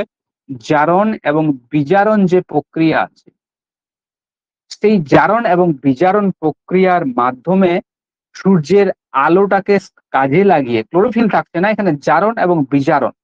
ঠিক আছে? সেই প্রক্রিয়াটাকে ব্যবহার করে তারা তাদের খাদ্য তৈরি করবে। নিজেদের খাদ্য কিন্তু তারা নিজেরাই তৈরি করতে পারে। যেমন উদাহরণ হিসাবে আমরা বলতে পারি সালফার ব্যাকটেরিয়া। কি বলতে পারি? Sulphur bacteria. সালফার আমরা ব্যাকটেরিয়া পাবো। আচ্ছা। ২ নম্বরে আমরা কি পাবো? বেগিয়াটোয়া বলে এক ধরনের আণুবীক্ষণিক জীব আছে। বেগিয়াটোয়া। কি বলছি? বেগিয়াটোয়া আণুবীক্ষণিক জীব। এই যে দুটো মনে রাখবে, সালফার ব্যাকটেরিয়া আর যে বেগিয়াটোয়া, এই বেগিয়াটোয়া যে আছে এরা বিভিন্ন জারণ এবং বিজারণ যে প্রক্রিয়া আছে সেই বিজারণ প্রক্রিয়ার মাধ্যমে তোমার তাদের সূর্যের আলো থেকে তারা শক্তি যে উৎপন্ন সেই শক্তি উৎপন্ন করছে। এরপরে আমরা চলে আসবো খাদক। দেখো খাদককে আমরা কি প্রাথমিক খাদক, আ যেটা প্রাথমিক বলা হয়, ২য় শ্রেণীর খাদক, ৩য় শ্রেণীর খাদক এবং সর্বভোগ। এখন ১ম শ্রেণীর খাদক কারা? এটা কিন্তু অনেকেই না, এটা সবারই জানা দরকার যে প্রাথমিক শ্রেণীর খাদক। খাদক বলতে কি? যারা খায়, কি খায়? যারা পরভোজী। তাহলে খাদক কি? খাদক পরভোজী। পরকে ভোজন করে যে তাকেই আমরা পরভোজী বলি। তাহলে পরভোজীর আমরা ৪ টে শ্রেণী পাবো। প্রাথমিক পাবো, তারপরে আমরা কি পাবো? তারপরে আমরা পাবো গৌণ পাবো এবং কি পাবো? প্রগৌণ পাবো, সর্বভৌম। তাহলে প্রাথমিক খাদক কাকে বলবো? ডেফিনিশন মনে রাখবে, যারা সরাসরি সবুজ উদ্ভিদকে তাদের খাদ্য হিসেবে গ্রহণ করে তাদেরকে আমরা কি বলছি? তাদেরকে আমরা বলছি ১ম শ্রেণীর খাদক। এদেরকে নরমালি বলা হয় তৃণভোজী। তাহলে এইটা পড়ে যে তৃণভোজী কোন শ্রেণীর খাদক? তৃণভোজী যে সমস্ত প্রাণী থাকবে সমস্তই পড়বে হচ্ছে গিয়ে তোমার প্রাথমিক যে খাদক, সেই প্রাথমিক খাদক। হয়েছে? তাহলে এদেরকে বলা হয় ১ম শ্রেণীর খাদক। কি পড়বে? কীটপতঙ্গ পড়বে, হরিণ পড়বে, হাতি, গবাদি পশু, প্রাণী, প্লাঙ্কটন প্রভৃতি। প্লাঙ্কটনটা দিতে পারে যে প্লাঙ্কটন কোন শ্রেণীর খাদক। ঠিক আছে? এইবারে দেখো, যদি উদ্ভিদ প্লাঙ্কটন আছে বা প্রাণী প্লাঙ্কটন আছে আমরা পরে আসছি। এবার দেখো খাদকের ২য় যেটা হচ্ছে গৌণ খাদক, যেটাকে ২য় শ্রেণীর খাদক বলা হয় বা সেকেন্ডারি কনজিউমার বলা হয়। ২য় শ্রেণীর খাদক কোনগুলো? মনে রাখবে, যারা মাংসাশী হয়। তাহলে মাংসাশী পরীক্ষাতে দেবে যে মাংসাশী কোন শ্রেণীর খাদকের অন্তর্ভুক্ত? তুমি তখন এই দুটোতে গুলিয়ে যাবে যে প্রগৌণ না সর্বভুক না কোনটা হবে। মাংসাশী তাদেরকেই বলে, এদেরকেও মাংসাশী বলে, এদেরকেও মাংসাশী বলে। মাংসাশী ১ম শুরু হচ্ছে কোথা থেকে? যারা ১ম হচ্ছে গিয়ে তৃণভোজী যে সমস্ত জীবগুলো তাদেরকে নিজেদের খাদ্য হিসেবে গ্রহণ করছে তাদেরকে, তখন তাদেরকে বলেছে মাংসাশী। ঠিক আছে? মানে ২য় শ্রেণীর খাদকগুলি কি? ২য় শ্রেণীর যে সমস্ত প্রাণী তোমার হচ্ছে গিয়ে ১ম শ্রেণীর খাদকগুলোকে খাদ্য হিসেবে গ্রহণ করে জীবন ধারণ করে, তখন সেটিকে বলা হয় তোমার হচ্ছে, ১ম শ্রেণীর খাদকগুলোকে খাচ্ছে তখন সেটাকে কি বলা হচ্ছে? মাংসাশী প্রাণী। ঠিক আছে? যেমন ধরো মাংসের উদাহরণ তোমরা বুঝতেই পারছো, যেমন ধরো ছোট, ছোট যে পোকামাকড় আছে, সেই পোকামাকড়কে খেতে পারে পতঙ্গভুক যে সমস্ত প্রাণী আছে। ঠিক আছে? সেই পতঙ্গভুক প্রাণী আছে, তাদেরকে আমরা বলছি মাংসাশী প্রাণী। এবারে উদাহরণগুলো তোমরা একটু দেখে নেবে। এইখানে পড়বে যে মাংসাশী কোন শ্রেণীভুক্ত। এইবারে আমরা সরাসরি চলে আসবো যে প্রগৌণ খাদক কোনগুলো? প্রগৌণ বা এটাকে বলা হয় ৩য় শ্রেণীর খাদক। কি বলা হচ্ছে? ৩য় শ্রেণীর খাদক। ৩য়। ৩য় শ্রেণীর খাদক আমরা কাদেরকে বলবো? না, যারা যে সমস্ত মাংসাশী প্রাণী বলবে, যদি ডেফিনিশন এ দেয় তাহলে দেবে যে সমস্ত মাংসাশী প্রাণী ৩য় শ্রেণীর খাদককে খাদ্য হিসেবে গ্রহণ করে মূলত তাদের জীবন নির্ধারণ করে, তাকে বলা হচ্ছে ৩য় শ্রেণীর খাদক। দেখো এখানে মানুষও কিন্তু ৩য় শ্রেণীর খাদকে ঢুকতে পারে। কি করে ঢুকতে পারে? মানুষকে আমরা সর্বভুকে রাখতেছি, ঠিকই আছে। কিন্তু ধরো নদীতে ধরো আমাদের প্লাঙ্কটন থাকবে। ঠিক আছে? সেই প্লাঙ্কটন গুলোকে ছোট মাছ খাবে। ঠিক আছে? তাহলে প্লাঙ্কটনকে খাচ্ছে কে? প্লাঙ্কটনকে খেলো হচ্ছে গিয়ে ছোট মাছ। সেই ছোট মাছকে কে খাচ্ছে? বড় মাছ খাচ্ছে। ঠিক আছে? বড় মাছ খাচ্ছে। সেই বড় মাছকে কে খাচ্ছে? বড় মাছকে খাচ্ছে আমরা মানুষ খাচ্ছি। তার মানে এখানে মানুষ যে ৩য় শ্রেণীর যে খাদক, সেই ৩য় শ্রেণীর খাদকটা পড়ে গেল। ঠিক আছে, প্রথমে কি ছিল? প্রথমে ছোট মাছ ছিল। ছোট মাছ কি? প্রাথমিক খাদক, তাই তো? প্রাথমিক, আমি এটা লিখি তাহলে বুঝতে পারবে প্রাথমিক। তাহলে ছোট মাছকে কে খেলো? বড় মাছ। তাহলে বড় মাছ কি হলো? বড় মাছ হলো দ্বিতীয় শ্রেণীর খাদক। এখন এই বড় মাছকে যদি মানুষ খায়, তাহলে মানুষ কি হয়ে যাবে? মানুষ তাহলে মানুষ হচ্ছে তৃতীয় শ্রেণীর খাদক হয়ে গেল। ক্রম অনুযায়ী কি হলো? তৃতীয় শ্রেণী হয়ে গেল। ঠিক আছে, কিন্তু মানুষ অ্যাকচুয়ালি সার্বভৌকে পড়ছে। যদি পরীক্ষাতে কোশ্চেনে দেয় যে মানুষ কোন খাদকের অন্তর্ভুক্ত, তখন বলবে মানুষ সার্বভৌম। ঠিক আছে, কারণ মানুষ প্রাথমিকও খাবে, গৌণকেও খেতে পারে, প্রগৌণকে তো খেতে পারে না, সেটা আলাদা ব্যাপার। প্রগৌণকে খেতে পারে শুধুমাত্র যদি কন্ডিশন থাকে, সেই কন্ডিশনে প্রগৌণকে সে খেতে পারে। ঠিক আছে, তাহলে এটা গেল হচ্ছে কি তোমার তৃতীয় শ্রেণীর যে খাদক, সেই তৃতীয় শ্রেণীর খাদক। এবং লাস্ট হচ্ছে গিয়ে তোমার যে সর্বভোগ, যেটাকে অমনিভোর বলা হয়। তাহলে দেখো, এটাকে হার্বিভোর বলে, এটাকে কার্নিভোর বলে। ঠিক আছে, এটাকে হার্বিভোর, কার্নিভোর, তৃতীয় শ্রেণীকে সেইভাবে টার্সিয়ারি কনজিউমার বলা হয়, বা সেইভাবে কোনো টার্ম নেই। আর এটাকে অমনিভোর বলে, সর্বভোগকে কি বলে? সর্বভোগকে অমনিভোর বলে। ঠিক আছে, যারা উৎপাদক এবং পরভোজী উভয়কেই যারা ভক্ষণ করে বা উভয়কেই যারা খায়, তাদেরকে কি বলা হয়? তাদেরকে সর্বভোগ বলা হয়। যেমন কি সর্বভোগ হচ্ছে গিয়ে মানুষ। তাহলে সর্বভোগ হচ্ছে গিয়ে মানুষ। ঠিক আছে, তাহলে এইগুলো গেল খাদকের আমার শ্রেণীবিভাগ। তাহলে এখানে মাংসাশী অবশ্যই মনে রাখবে, তৃতীয় শ্রেণীর খাদক মনে রাখবে, এবং সর্বভোগ মনে রাখবে। এইবার আমরা বিয়োজক। বিয়োজক কোনগুলো? না, বিয়োজক প্রকৃতপক্ষে পরভোজী, মনে রাখবে। পরকে তো ভক্ষণ করে, তাহলে এরাও কিন্তু পরভোজী, এরা পরকে ভক্ষণ করে। এখন ব্যাপার হচ্ছে, বিয়োজক নর্মালি আমাদের মাটিতে থাকা অমেরুদণ্ডী কিছু প্রাণী থাকবে, এবং কিছু সূক্ষ্মাতি সূক্ষ্ম জীব থাকবে, আণুবীক্ষণিক জীব, যে সমস্ত জীবগুলোকে আমরা চোখে দেখতে পাবো না। সেই দুটো পর্যায়ের যে সমস্ত জীবগুলো থাকবে, সেই জীবগুলোকে বিয়োজক বলছে। সেই বিয়োজকগুলো কি করছে? কোনো ধরো তোমার হচ্ছে গিয়ে ধরো জৈব দেহাবশেষ থাকছে, সেই জৈব দেহাবশেষের যে সমস্ত তোমার হচ্ছে গিয়ে আহ সেলুলোজ থাকছে বা হেমিসেলুলোজ থাকছে, যেগুলো জটিল যৌগ থাকছে, সেই জটিল যৌগগুলোকে কি করছে তারা? বিভিন্ন জারণ এবং বিজারণ, বিভিন্ন প্রক্রিয়ার মাধ্যমে কি করছে? সেগুলোকে সরল যৌগে পরিণত করছে, খনিজে পরিণত করছে, পুনরায় মাটিতে মিশিয়ে দিচ্ছে। কিন্তু ও কার জন্য করছে? ও খাওয়ার জন্য করছে। ও যখন খাচ্ছে তখন তাদের মধ্যে বিভিন্ন প্রক্রিয়া হচ্ছে, সেই প্রক্রিয়ার মাধ্যমে বিভিন্ন যে জটিল যৌগগুলো থাকবে, সেই জটিল যৌগগুলো কি হবে? সরল যৌগতে রূপান্তরিত হবে। ঠিক আছে, তাহলে আমি কি বললাম? বিয়োজক দু রকমের হতে পারে, একটা প্রাথমিক বিয়োজক এবং গৌণ বিয়োজক। প্রাথমিক বিয়োজক কোনগুলো? না, মনে রাখবে, এটা ডেফিনেশনে আসতে পারে যে প্রাথমিক বিয়োজক হচ্ছে, মনে রাখবে, যে সমস্ত বিয়োজকগুলোকে আমরা চোখে নর্মালি দেখতে পাই না, যেগুলো আণুবীক্ষণিক। এবার আণুবীক্ষণিক কোনগুলো? পড়তে পারে, যেমন ব্যাকটেরিয়া পড়তে পারে, ব্যাকটেরিয়া। তাহলে ব্যাকটেরিয়া মনে রাখবে, ব্যাকটেরিয়া। তারপরে আছে গিয়ে ছত্রাক, ফাঙ্গাই বা ফাঙ্গি, ছত্রাক। তারপরে আছে অ্যাক্টিনোমাইটিসিস, অ্যাক্টিনোমাইটেসিস।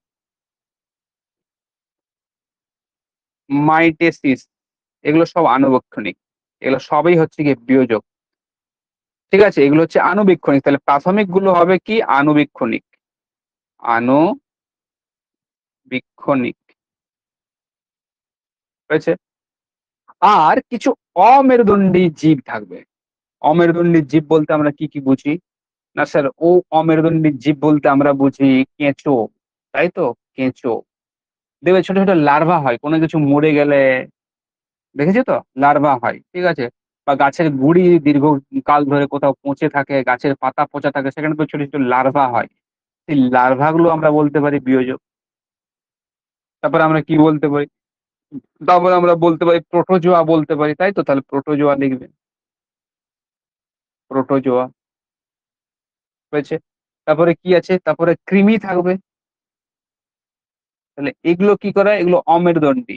তাহলে যে সমস্ত অমেরুদণ্ডী যে সমস্ত প্রাণীগুলো থাকবে বা জীবগুলো থাকবে, সেগুলো সবই হচ্ছে কি কার আন্ডারে আসবে? সেগুলো আসবে গৌণ যে বিয়োজক, সেই গৌণ বিয়োজকের আন্ডারে আসবে। ঠিক আছে, তাহলে এতক্ষণ গেল ইকোসিস্টেমের যে অ্যাবায়োটিক এবং বায়োটিক যে কম্পোনেন্ট গুলো আছে, সেই অ্যাবায়োটিক এবং বায়োটিক কম্পোনেন্ট গুলো। বিশেষ করে এটা কিন্তু ভাইটাল, এখান থেকে একটা কোশ্চেন কিন্তু আসবেই, আমি বলে দিলাম তোমাদেরকে। ঠিক আছে, এবার তোমরা দেখো কোনটা আসতে পারে, তোমরা ভালো করে মুখস্থ করো। ঠিক আছে, আসার চান্স আছে। ঠিক আছে, আসার চান্স কিন্তু 60 থেকে 70% বেশি আছে।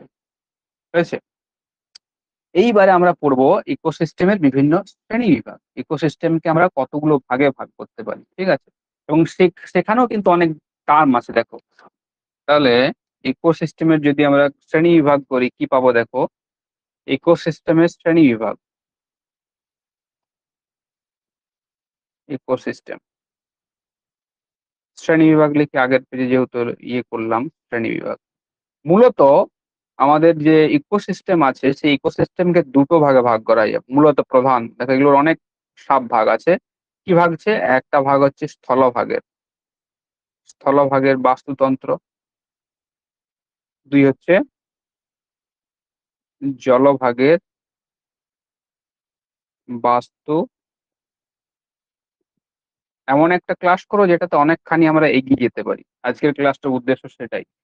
ঠিক আছে, তাহলে স্থলভাগের যে বাস্তুতন্ত্র সেটাকে আমরা ভাগ করি। স্থলভাগে যেটা দেখা যায়, ঠিক আছে, যেমন ধরো বনভূমির বাস্তুতন্ত্র। এগুলো আমি ডিটেলসে আলোচনা করছি না। বনভূমির বাস্তুতন্ত্র মেন মেন যে জিনিসগুলো সেগুলো আমরা আলোচনা করব। 2 নম্বর হচ্ছে গিয়ে তৃণভূমি, মরুভূমি। 4 হচ্ছে গিয়ে তোমার তুন্দ্রা, স্থলভাগের যে বাস্তুতন্ত্র সেইটা। এখন জলভাগের বাস্তুতন্ত্র মনে রাখবে প্রায় 70% আমাদের যেহেতু জলভাগ আছে পৃথিবীতে, তাই সব থেকে বড় বাস্তুতন্ত্র কোথায় দেখা যেতে পারে? সব থেকে বাস্তুতন্ত্র আমাদের যে জলভাগ, সেই জলভাগে ভাগ দেখা যেতে পারে। এখন এটাকেও মূলত প্রধানত 3টে ভাগে ভাগ করা যায়। কটা ভাগে ভাগ করা যায়? 3টে ভাগে ভাগ করা যায়। কি কি কি কি ভাগে ভাগ করা যাচ্ছে না? 1 নম্বর হচ্ছে কি মহাদেশের যে স্থলভাগ আছে, মহাদেশের অভ্যন্তরে জলভাগের বাস্তুতন্ত্র, যেন হ্রদ আছে, পুকুর আছে, নদী আছে। ঠিক আছে, আসছি অভ্যন্তরের জলভাগের বাস্তুতন্ত্র, বাস্তুতন্ত্র আমি এগুলো লিখে দিচ্ছি যাতে তোমাদের সুবিধা হয়। ঠিক আছে, এরপরে আছে কি সামুদ্রিক বাস্তুতন্ত্র। জলভাগের বাস্তুতন্ত্রের মধ্যে সব থেকে সব বেশি জায়গা জুড়ে আছে সামুদ্রিক বাস্তুতন্ত্র, বাস্তুতন্ত্র। এবং মোহনা বা এস্টুরাইন কি আছে? মোহনা বা খাঁড়ীয়, খাঁড়ীয় বাস্তুতন্ত্র হয়েছে। এখন এই যে মহাদেশের অভ্যন্তরে যে সমস্ত জলভাগ আছে, তাহলে আমি কি বললাম যে বড় পুকুর থাকতে পারে, হ্রদ থাকতে পারে, বা নদী থাকতে পারে। এটাকেও তোমার হচ্ছে গিয়ে মূলত দুটো ভাগে ভাগ করা যায়। কি ভাগে ভাগ করা যায়? তোমরা পড়েছো, কি পড়েছো? না, তোমরা পড়েছো একটা স্থির জলের বাস্তুতন্ত্র, স্থির জলের বাস্তুতন্ত্র যেটাকে লেন্টিক বলা হয়। কি বলা হয়? লেন্টিক। লেন্টিক এটা পরীক্ষাতে আসে। লেন্টিক, স্থির জলের বাস্তুতন্ত্রকে কি বলা হয়? লেন্টিক বলা হয়। হয়েছে। স্থির জলের বাস্তুতন্ত্রকে আবার দেখো ভাগগুলো দেখো 3টে ভাগে ভাগ করা হচ্ছে। কত ভাগ দেখতে পাচ্ছ? একটা হচ্ছে তটদেশীয়, মানে উপকূলের দিকে, মানে ওই যে আমরা বড় হ্রদটা পড়বো, হ্রদটার সাইডে এক ধরনের বাস্তুতন্ত্র থাকবে, আমি আলোচনা করছি। 2 নম্বর হচ্ছে মধ্যভাগের, মধ্যভাগের মানে তটদেশ থেকে একটু দূরে। আর হচ্ছে কি গভীরে, গভীরের বাস্তুতন্ত্র। হয়েছে। আর একটা ভাগ হচ্ছে কি তোমার কি, আর একটা ভাগ হচ্ছে প্রবহমান। এটা স্থির জল ছিল, আর একটা হচ্ছে প্রবহমান। প্রবহমানকে তোমরা কি বলো? লটিক। এটা লটিক। তাহলে লটিক লেন্টিক কিন্তু পরীক্ষাতে আসে। এখান থেকে আরো দুটো জিনিস আছে, সেটা আমরা পড়বো। এখন নর্মালি এই যে স্থির জলের যে বাস্তুতন্ত্র আমরা কোথায় দেখতে পাই? এই যে এখানে লিখে দিই, হ্রদে দেখতে পাবো, নদীতে দেখতে পাবো, বড় পুকুরে দেখতে পাবো। এগুলোকে স্থির জল। সরি, নদীটা এখানে বলাটা ভুল হবে। যেহেতু আমি লিখেছি এখানে প্রবহমান, তাই নদী এখানে হবে। ঠিক আছে, সরি, এটা একটু বিষয়টা, নদীটা এখানে হবে। তাহলে বড় হ্রদ বা পুকুর, বা যে সমস্ত অভ্যন্তর ভাগে আমাদের স্থলভাগের অভ্যন্তরে যে সমস্ত অঞ্চলগুলো থাকবে, জলভাগের যে পোর্শন গুলো থাকবে, সেখানে যে বাস্তুতন্ত্রটা গড়ে উঠবে সেটা হচ্ছে কি তোমার স্থির জলের বা লেন্টিক যে বাস্তুতন্ত্র, সেই বাস্তুতন্ত্র। এখন তটদেশীয় বাস্তুতন্ত্র দেখবে কোন একটি অঞ্চলের উপকূলের যে সাইডে, উপকূল বলতে এখানে যে স্থির জল আছে, যে বড় একটা হ্রদ আছে, সেই হ্রদের সাইডে এক ধরনের প্রাণী উভচররা বসবাস করে, তারা কিন্তু গভীর জলে যায় না। ঠিক আছে? কিছু, কিছু তোমার হচ্ছে কি আমরা বলতে পারি ব্যাঙ বা হচ্ছে কি বিভিন্ন ধরনের পোকামাকড়, সেগুলো কিন্তু তটদেশীয় যে অঞ্চল সেই তটদেশীয় অঞ্চলে থাকে। হয়েছে? মধ্যবর্তী যে অঞ্চল থাকে সেই মধ্যবর্তী অঞ্চলে যে সমস্ত ছোট, ছোট যে মাছগুলো তারা কিন্তু গভীরের দিকে যায় না। যদি অঞ্চলটা বিশাল বড় হয় সেক্ষেত্রে কি থাকে? সেক্ষেত্রে হচ্ছে কি ছোট, ছোট মাছগুলো সেই সমস্ত অঞ্চলে থাকে। ঠিক আছে? এবং এই যে গভীর যে অঞ্চলটা আছে সেই গভীর অঞ্চলটাকে আবার দেখো তাপমাত্রার ভিত্তিতে মানে এটা অ্যাকচুয়ালি গ্রীষ্মকাল। গ্রীষ্মকালে তো তাপমাত্রার পার্থক্য হবে। গ্রীষ্মকালে তাপমাত্রার ভিত্তিতে এটা আমি লিখলাম গ্রীষ্মকালে কেন লিখলাম তোমরা সেটা এড করে নেবে। গভীরের যেটা বাস্তুতন্ত্র আছে সেই গভীরের বাস্তুতন্ত্রটাকে বা ইকোসিস্টেমটাকে মূলত আবার ২ টো ভাগে ভাগ করা আছে। কি ভাগে ভাগ করা আছে? ২ টো ভাগে। কি ভাগে ভাগ করা আছে? এটাও কিন্তু পরীক্ষাতে আসে। এই যে এপিলিমোলিয়ন যেটাকে বলা হয়, এপিলিমোলিয়ন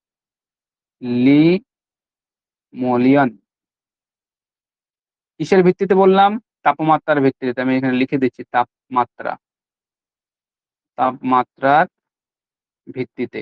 দেখো গ্রীষ্মকালে যদি কোনো হ্রদের উপরিভাগ, জলপৃষ্ঠের উপরিভাগ বেশি গরম হয়, নিচের পৃষ্ঠ অতটা গরম হতে পারে না। তার মানে দুটো নরমালি লেয়ার সৃষ্টি হয়। দুটো এইভাবে লেয়ার সৃষ্টি হয়। হ্রদের উপরিপৃষ্ঠের একটা লেয়ার, এটা নরমালি গ্রীষ্মকালে হয়। উপরিপৃষ্ঠের একটা লেয়ার এইভাবে গরম থাকে এবং নিচের যে জলরাশি সেই জলরাশি অপেক্ষাকৃত ঠান্ডা থাকে। ঠিক আছে? তখন সেটাকে বলা হয় এপিলিমিলিয়ন। এপিলিমিলিয়ন কোনটাকে বলছে? না উপরের যে স্তরটা আছে কোনটা বলছে? উপরের যে গরম স্তর, উপরের গরম স্তরটাকে কি বলছে? এপিলিমোলিয়ন। আর এটাকে বলে কি? এটাকে বলা হচ্ছে লিমিয়ন। হাইপো হাইপোলিমোনিয়ন হাইপোলিমোনিয়ন।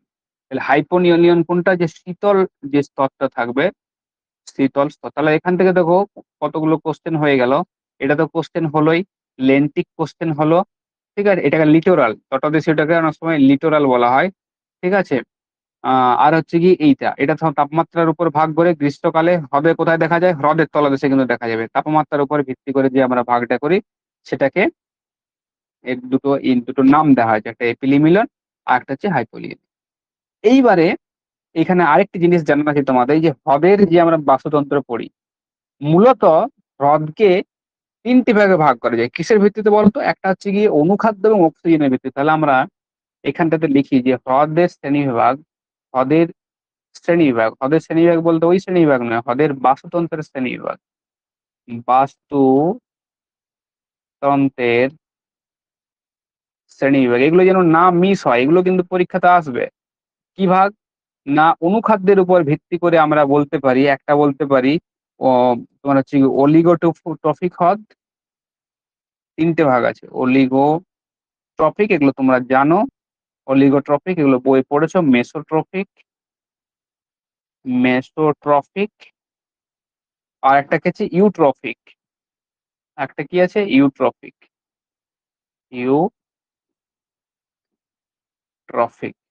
তাহলে খাদ্য, এই যে শ্রেণীবিভাগটা করছি এটা হচ্ছে অনুখাদ্য, মানে কোনো হ্রদে কি অনুখাদ্য রয়েছে, অনুখাদ্য প্লাস হচ্ছে কি তোমার অক্সিজেন। জলে অক্সিজেনের মাত্রা কি রকম আছে, বিওডি, যেটা আমরা পড়ি বিওডি। সেই বিওডির উপরে ভিত্তি করে এই যে ক্লাসিফিকেশন, সেই ক্লাসিফিকেশন করা আছে। দেখো অলিগোট্রফিক যে হ্রদ আছে সেই হ্রদটা কি? না অলিগোট্রফিক হ্রদে এটাতে নরমালি অনুখাদ্য কম, মনে রাখবে। অনুখাদ্য এখানে কম থাকবে, কিন্তু অক্সিজেনের মাত্রা বা O2 লেভেল বেশি থাকবে। কি থাকছে? অক্সিজেনের লেভেল বেশি থাকছে। মেসোট্রফিকে কি থাকছে? মেসোট্রফিকে এই দুটোর অনুখাদ্য এবং অক্সিজেনের পরিমাণ দুটো ইকুয়ালস থাকছে। যদি অনুখাদ্য সমান সমান সমান সমান কি O2। ইউট্রফিক যে হ্রদ সেখানে কি থাকবে? না ইউট্রফিক যে হ্রদ সেখানে হচ্ছে কি তোমার এটার উল্টো, অনুখাদ্য বেশি থাকবে। কি থাকবে? অনুখাদ্য বেশি এবং O2 তার সাথে O2 কম থাকবে। ঠিক আছে? তাহলে হ্রদের আমরা এই বৈশিষ্ট্যগুলো পেলাম। হ্রদের যে অনুখাদ্য এবং অক্সিজেনের উপর ভিত্তি করে যে ক্লাসিফিকেশন করা হয়েছে আমরা সেই ক্লাসিফিকেশনটা পেয়েছি। হয়েছে? এরপরে আমরা আসবো, দেখো এইখানে যেগুলো আছে না এগুলো একবার করে বই থেকে রিডিং পড়ে নেবে, তাহলেই হয়ে যাবে। এগুলো তো সেইভাবে কিছু নেই। এগুলো যখন বায়োম আমরা আসবো, এন্টায়ার যে বায়োমে, সেই বায়োমের প্রত্যেকটি বায়োমের যে বৈশিষ্ট্য আছে, সেই বৈশিষ্ট্যগুলো তো আমরা দেখে নেব। ঠিক আছে? তাহলে আমরা স্থির জল বা লেন্টিকের পড়লাম। প্রবহমান বা তোমার হচ্ছে গিয়ে লটিক যে ইয়েটা, সেটা নরমালি আমরা নদীর যে সিস্টেম, সেই নদীর ইকোসিস্টেমে আমরা দেখতে পাই। ঠিক আছে? এইবার আমরা চলে আসবো যে সামুদ্রিক জীব। এই যে সামুদ্রিক যে বাস্তুতন্ত্র আছে, এখানে কিছু ভাইটাল জিনিস আছে। সেই ভাইটাল জিনিসগুলো একবার দেখে নাও।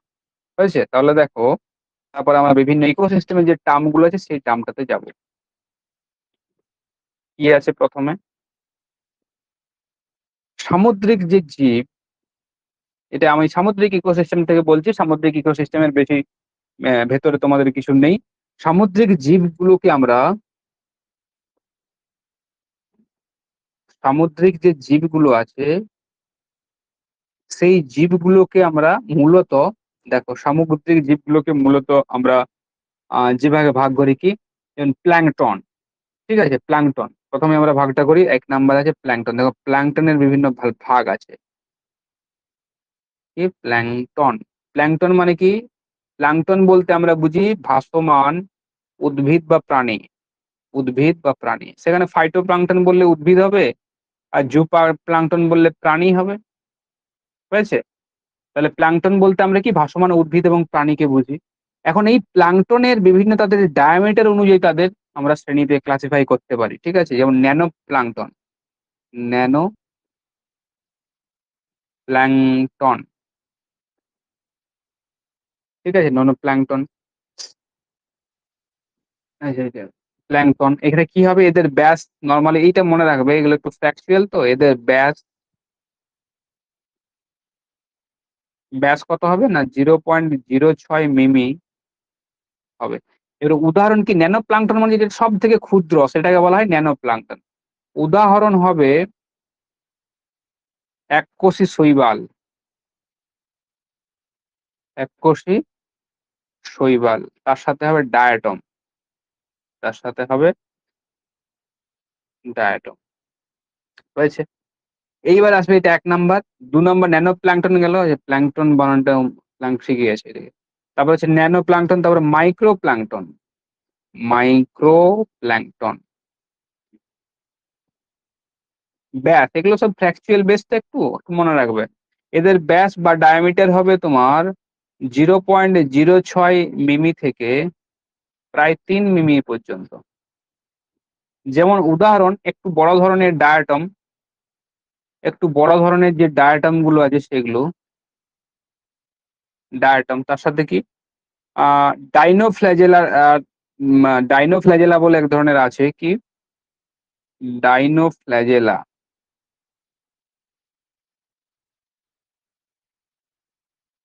এগুলো হচ্ছে কি তোমার মাইক্রো। 3 নাম্বার আছে কি ম্যাক্রো। এগুলো আমি সরাসরি চলে যাচ্ছি লিখে পরের ইয়েতে। ম্যাক্রো প্ল্যাংটন, এগুলো শুধু মনে রাখা, এগুলো বোঝার তো কিছু নেই। ম্যাক্রো মানে বড় হয়, তার মানে এদের ব্যাস 3 মিমির বেশি। ব্যাস কত হবে? ব্যাস 3 মিমির বেশি হবে, 3 মিমি এর বেশি হবে। এবার চোখ বুলি নিলেই মনে থাকবে। ঠিক আছে? যেমন কি হবে, যেমন জেলিফিশ হবে, জেলিফিশ।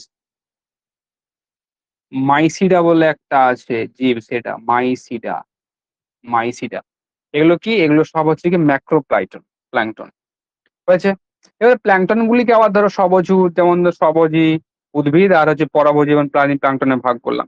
এইবারে সমুদ্রের নিচে যে বসবাসকারী যে জীবগুলোকে গভীরতা অনুযায়ী বা অবস্থান অনুযায়ী দুটো ভাগে ভাগ করা যায়। কি? অবস্থান অনুযায়ী, একটা হচ্ছে অবস্থান অনুযায়ী দুটো ভাগে ভাগ করছি। অবস্থান অনুযায়ী কটা ভাগে ভাগ করছি? দুটো ভাগ। কি কি ভাগ? না, এক নাম্বার ভাগ হচ্ছে কি তোমার নেকটন। নেকটন, নেকটন কোনগুলো? না, যেগুলো সমুদ্রের, যেগুলো উপরই, যে তোমার হচ্ছে 200 মিটার সি লেভেল থেকে 200 মিটার বা 300 মিটার পর্যন্ত, যেখান পর্যন্ত সূর্যের আলো পৌঁছায় 200 বা 300 মিটার পর্যন্ত, সেখানে যে সমস্ত জীবগুলো বসবাস করে, সেগুলোকে বলা হচ্ছে তোমার হচ্ছে কি নেকটন। নেকটনের মধ্যে কি থাকতে পারে? নেকটনের মধ্যে মাছ থাকতে পারে, বিভিন্ন কচ্ছপ থাকতে পারে, এগুলো লিখছি না। বিভিন্ন মাছ, মাছের মধ্যে হেরিং, সার্ডিং। এছাড়া ধরো শিল, শিলও এক ধরনের মাছ। তিমি, এগুলো বেশি গভীরে যায় না। ডলফিন, ডলফিনও দিয়ে দিতে পারে যে কোনটি নেকটন নয়। ডলফিন বা কোনটি ন্যাকটন এই ধরনের কোশ্চেন আসতে পারে। তাহলে এগুলো কিন্তু জেনে রাখবে। বিভিন্ন স্তন্যপায়ী যে সমস্ত সামুদ্রিক আছে সেগুলো, সামুদ্রিক পাখি এটা মনে রাখবে। সামুদ্রিক পাখি এগুলো সব হচ্ছে গিয়ে নেপচুনের আন্ডার পড়ছে। বি হচ্ছে বেনথস। বেনথস হচ্ছে গিয়ে যেগুলো একবারে তলদেশে থাকে। বেনথস সমুদ্রের একবারে তলদেশে, তাই তো? তাহলে এগুলো কোথায় থাকবে? এগুলো থাকবে সমুদ্রের তলদেশে থাকবে। তলদেশে থাকবে। যেমন কি কি? যেমন তোমরা গলদা চিংড়ি খেয়েছো, এগুলো কোথায় থাকে? গলদা চিংড়ি। গলদা চিংড়ি এটা কোথায় থাকে? এটা সমুদ্রের তলদেশে থাকে। বিভিন্ন কাঁকড়া, প্রবাল এগুলো কিন্তু এক্সাম্পল আসতে পারে। ঠিক আছে? চ্যাপ্টা মাছ, চ্যাপ্টা যেকোনো চ্যাপ্টা আকৃতির যদি মাছ হয়, সেই সমস্ত মাছ কোথায় থাকবে? সেই সমস্ত মাছ থাকবে একেবারে সমুদ্রের যে তলদেশ, সেই সমুদ্রের তলদেশে থাকবে। হয়েছে? তাহলে এগুলো গেল বিভিন্ন সামুদ্রিক যে জীব আছে, সেই সামুদ্রিক জীবের যে শ্রেণীবিভাগ বা আমরা জীবকুল বলতে পারি। এরপরে আসবো আমরা ইকোসিস্টেমের কিছু টার্ম গুলো নিয়ে, যেমন হোমিওস্ট্যাটিস, তারপর হচ্ছে কি ইকোটাইপ, ইকোটোন, বায়োটোপ, বায়োডোম, ইকোক্লাইন এগুলো আমি একটা একটা করে দেখা যাবে লিখছি। এখন ইকোসিস্টেম কিন্তু শেষ হয়নি, ঠিক আছে? ইকোসিস্টেমের মধ্যেই কিন্তু চলছে পুরোটা। তাহলে প্রথমেই আমরা পড়বো হোমিওস্ট্যাটিস। হোমিওস্ট্যাটিস তার মানে এটা হচ্ছে গিয়ে, হোমিওস্ট্যাটিস মানে হচ্ছে কি ভারসাম্য একটা আমরা বলতে পারি। ভারসাম্য, আচ্ছা, সেলফ রেগুলেটিং বা ভারসাম্য লেখাটা ভুল হবে। হোমিওস্ট্যাটিস এর যদি আমরা বাংলা করি, তাহলে বাংলা, যাই হোক তোমরা এটা বাংলাটা দেখবে একবার। হোমিওস্ট্যাটিস বলতে কি, ধরো নর্মালি কি হয়, নর্মালি ধরো আমাদের একটা বাস্তুতন্ত্র যখন চলে, এই ধরো তৃণভূমি আছে, এখানে তৃণ আছে, এখানে উৎপাদক আছে, তাই তো? উৎপাদক আছে, উৎপাদক থেকে আসছে হয়তো প্রথম শ্রেণীর খাদক, প্রথম শ্রেণীর খাদক দিয়ে দ্বিতীয় শ্রেণীর খাদক, দ্বিতীয়, আচ্ছা, দ্বিতীয় শ্রেণীর খাদক, লাস্ট হচ্ছে তৃতীয়। আমি আর বাড়াচ্ছি না। এখন ব্যাপার হচ্ছে গিয়ে, যদি এটা এই প্রসেসে কিন্তু চলছে, বাই চান্স কোনো কারণে, বাই চান্স কোনো কারণে কোনো একটা উপাদান, ধরো এই যে প্রথম শ্রেণীর যে খাদক, প্রথম শ্রেণীর যারা খাদক, তারা হঠাৎ করে কোনো অদৃষ্ট বা কোনো তোমার হচ্ছে গিয়ে সুপার ন্যাচারাল কারণে তারা গায়েব হয়ে গেল, তখন কি হবে? তখন এই পুরো সিস্টেমটাই কিন্তু ব্যাঘাত সৃষ্টি হয়ে যাবে। কারণ প্রথম শ্রেণীর খাদক, দ্বিতীয় শ্রেণীর খাদকরা কি হয়? মাংসাশী হয়। তাহলে মাংসাশী হবে, সেই মাংসাশী যে প্রাণীগুলো, তারা তো আর সরাসরি স্বভোজীকে খেতে পারবে না। খেতে পারবে কি? তারা সরাসরি খেতে পারবে না। তাহলে এই যে চেনটা চলছিল, এই যে সিকোয়েন্সটা চলছিল, যে সিস্টেমটা চলছিল, সেই সিস্টেমটাতে ব্যাঘাত সৃষ্টি হবে। ঠিক আছে? তার মানে একটা সিস্টেমে চলে। এই সিস্টেমের কথা কিন্তু হোমিওস্ট্যাটিস বলে না কিন্তু। হোমিওস্ট্যাটিস কি বলে? হোমিওস্ট্যাটিস বলে কোনো কারণে যদি যোগান বৃদ্ধি পায়, যা বৃষ্টিপাতের পরিমাণ যদি বাড়ে, বা তাপমাত্রার যদি হেরফের হয়, সেই সমস্ত ছোটখাটো বিষয়গুলো বাস্তুতন্ত্র একটা সেলফ রেগুলেটিং সিস্টেম। এখানে কি বলা হয়? বাস্তুতন্ত্র ecosystem is a self regulating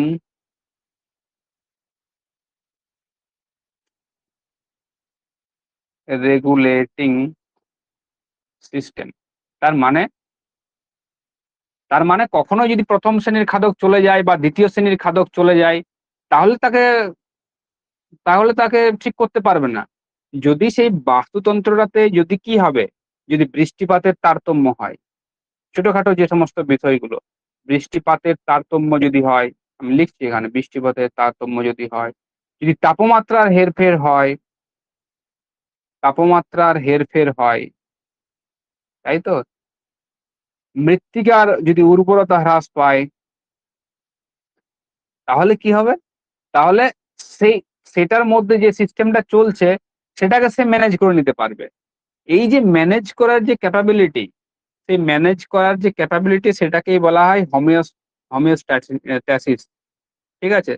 এটাকে বলা হচ্ছে হোমিওস্ট্যাটিস। কিন্তু এটা কখনো এসে রিকভার করতে পারবে না যদি কোনো একটা খাদক ওমিট হয়ে যায় বা কোনো একটা খাদক চলে যায়। যদি উৎপাদক না থাকে, তাহলে সিস্টেমটা চলবে কি? কখনোই চলবে না। তাহলে হোমিওস্ট্যাটিস কি করে হবে সেখানে? সেখানে হবে না। কোথায় হবে না? এই কন্ডিশন গুলো যদি হয়, তখন বাস্তুতন্ত্র কি করে নিজে নিজেই সেগুলোকে কারেকশন করতে নেয়, কারেকশন অটোমেটিক্যালি করে নেয়।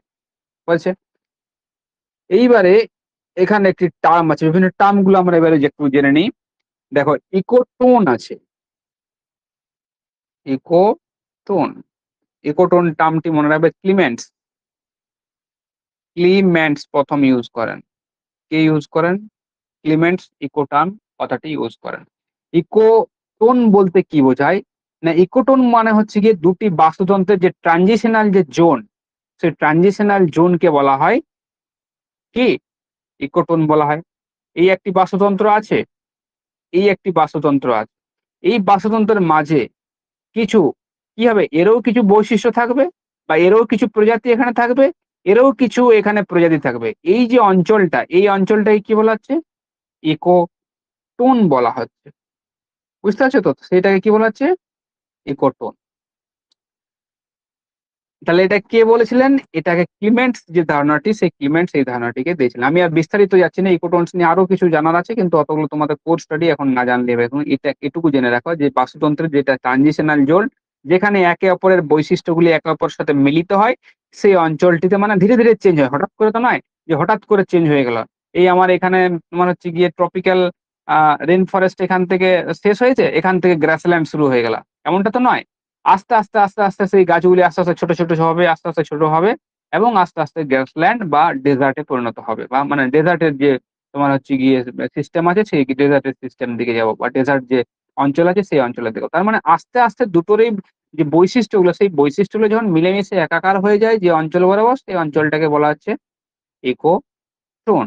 ঠিক আছে? এইবারে আসবো আমরা হচ্ছে গিয়ে কি বলছি সেটা, বায়োটাইপটা আছে। বায়োটাইপ এগুলো অনেক সময় দিয়ে দেয়। বায়োটাইপ বলতে আমরা কি বুঝি?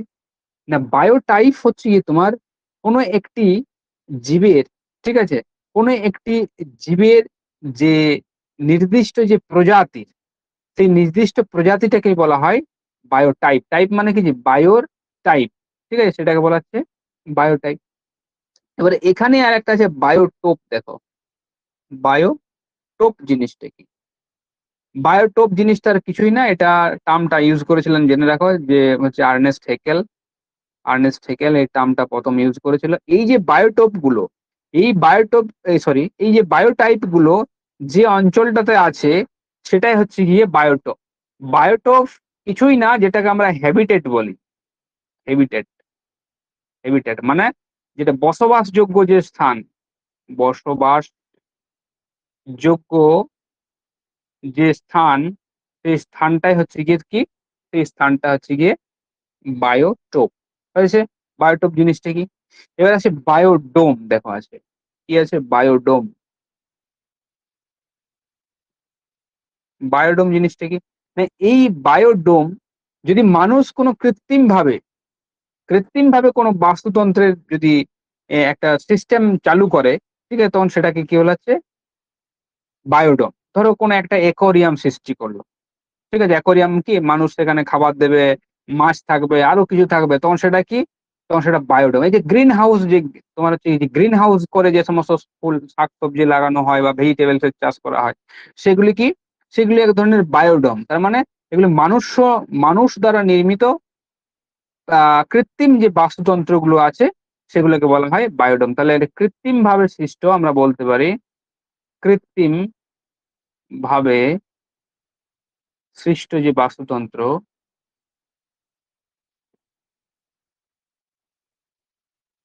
তাকে আমরা কি বলছি? তাকে বলি বায়োডোম। এটা বায়োডোম বলি। ওই যে তাহলে আমরা কি কি পেলাম? ইকোটোন পেলাম, বায়োটাইপ পেলাম, বায়োটোপ পেলাম, বায়োডোম পেলাম। এবার আছে দেখো ইকোড। কি আছে? ইকোড। ইকোড জিনিসটা কি? Echoed, ইসিও D. ইকোড কি? না কোনো একটি অঞ্চলে একটি জীব সম্প্রদায়, যারা কি হবে, যারা বাস্তুতান্ত্রিক ভাবে নিজ নিজ প্রজাতির যে আলাদা আলাদা লক্ষ্য। তার মানে যদি আমি শর্টে বলি, ডেফিনেশনটা বাদ দিয়ে যদি আমরা বলি, যে কোনো একটি ধরো জীব সম্প্রদায় আছে, সেই জীব সম্প্রদায় নিজের প্রজাতির থেকে আলাদা। ধরো আমরা প্রত্যেকে কি একটা, আমরা প্রত্যেকে মানুষ প্রজাতি, তাই তো? হিউম্যান, হোমোসেপিয়েন্স, মানুষের হোমোসেপিয়েন্স, সেপিয়েন্স এর অন্তর্ভুক্ত। কিন্তু হোমো সেপিয়েন্স এর অন্তর্ভুক্ত হলেও আমাদের মধ্যে আবার নিজস্ব কিছু প্রজাতি আছে। যেমন কি কেউ তোমার হচ্ছে গিয়ে হিউম্যান রেস আছে। যেমন ধরো কারো হচ্ছে প্রোটো অস্ট্রেলিয়ড, কারো হচ্ছে গিয়ে তোমার দ্রাভিডিয়ান, ঠিক আছে? তাহলে বিভিন্ন রেস আছে। তার মানে হচ্ছে কি একটি প্রজাতির মধ্যে আবার বিভিন্ন যখন ছোট, ছোট তাদের আলাদা, আলাদা করে রেস বার করা হয়, তখন সেগুলিকে বলা হচ্ছে ইকোড। সেগুলিকে কি বলা হচ্ছে? সেগুলিকে বলা হচ্ছে ইকোড। তার মানে প্রত্যেকটা মানুষ কিন্তু ইন্ডিভিজুয়ালি আলাদা, আলাদা হচ্ছে। সেটাকেও আমরা ইকোড বলতে পারি। আবার হিউম্যান রেসের দিক দিয়ে যদি দেখতে চাই, তাহলে প্রত্যেকটা আমরা রেস যখন নিয়ে আসছি, উপজাতি নিয়ে আসছি, তখন সেগুলি কিন্তু আলাদা, আলাদা, আলাদা হচ্ছে। সেই ধারণাটাকে বলা হচ্ছে ইকোড। হয়েছে? এবারে এখানে আরেকটা জিনিস আছে, ইকোসিস আছে দেখবে। ইকোসিস, ইকোসিস। ইকোসিস মানে হচ্ছে কি কোনো একটা জীবের অভিযোজিত হওয়ার ক্ষমতা, কোনো একটি জীবের অভিযোজিত হওয়ার ক্ষমতাকে। তার মানে ধরো কোনো একটা জীবকে এক বাস্তুতন্ত্র থেকে অন্য বাস্তুতন্ত্রে নিয়ে গেলে বা শিফট করালে, সে শিফট ওখানে করিয়ে নিয়ে গেলে এবং করানোর পর যদি সেখানে সে অ্যাডজাস্ট করতে পারছে কিনা, বা অ্যাডজাস্ট করার যে ক্ষমতাটা, বা অ্যাডজাস্ট করার যে তার ক্যাপাবল যে পাওয়ারটা, ঠিক আছে? যে ক্ষমতাটা, সেটাকে কি বলা হচ্ছে? ইকোসিস। তার মানে সে আস্তে, আস্তে গিয়ে সেখানে আস্তে, আস্তে অভিযোজিত হয়ে গেল। সেখানে এনভায়রনমেন্ট এর সাথে সে অ্যাডজাস্ট করে থেকে গেল। এই যে ক্ষমতাটাকে, এটাকে বলা হচ্ছে ইকোসিস। এর অভিযোজিত হওয়ার ক্ষমতাকে আমরা কি বলছি? আমরা বলছি ইকোসিস, আমরা এটাকে বলছি। তাহলে দেখো এখানে অনেকগুলো টার্ম আমরা পেলাম। এখনো কিছু আমাদের টার্ম আছে, সেটা হচ্ছে ইকোক্লাইন। ঠিক আছে? এজ ইফেক্ট আছে। ইকোক্লাইন জিনিসটা কি? ইকোক্লাইন, ইকোক্লাইন, ইকোক্লাইন জিনিসটা কি? এটা টার্মটা হুইটেকার,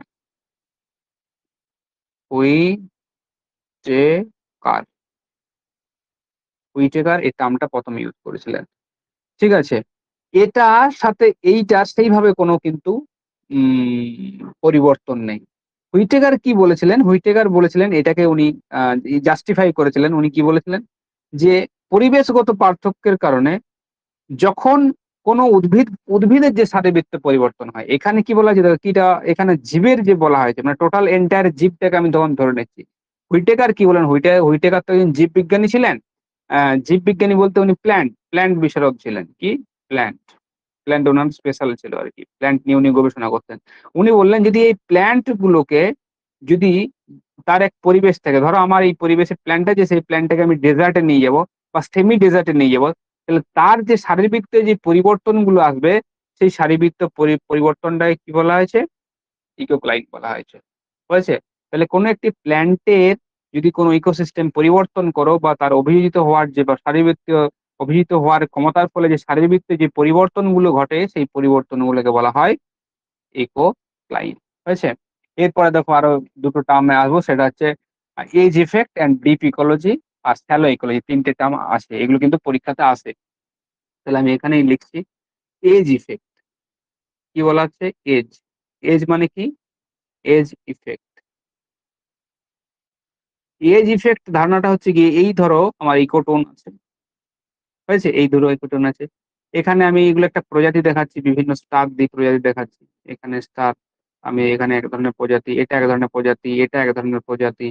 আবার এটাও, যেগুলো একই রকমের সিম্বল থাকছে সেগুলো একই ধরনের প্রজাতি।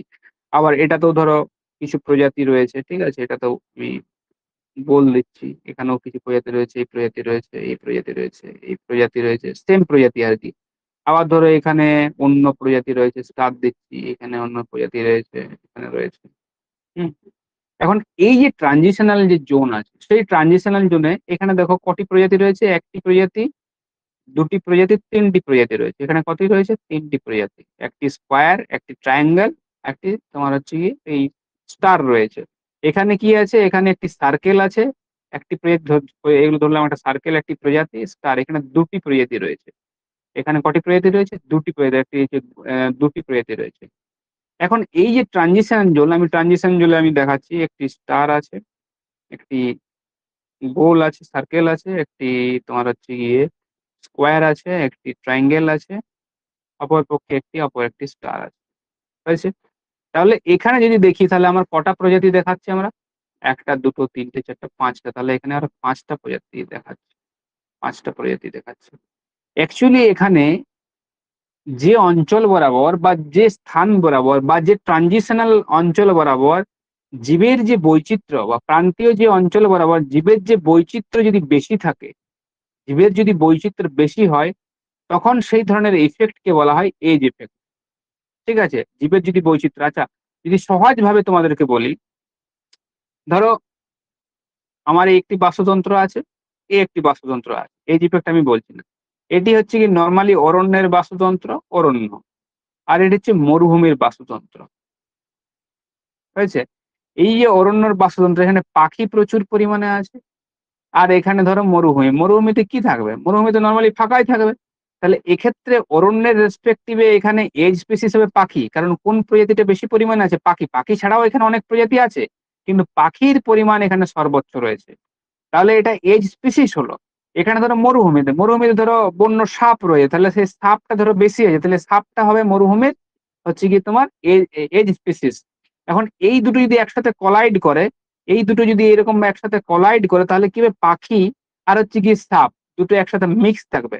তাহলে আমরা দেখতে পাচ্ছি প্রান্তদেশীয় অঞ্চল বরাবর যখন প্রজাতির সংমিশ্রণ হচ্ছে এবং প্রজাতির পরিমাণটা বেশি হচ্ছে, তখন সেই ইফেক্টটাকে আমরা বলছি, কি বলছি? তখন সেই প্রজাতি মানে বলছি সেটাকে এজ ইফেক্ট, সেটাকে আমরা বলছি। হয়েছে? এটাকে বলা হয় এজ ইফেক্ট। এইবার আমরা আসবো deep ecology and shallow ecology. কি আসবো? Deep ecology.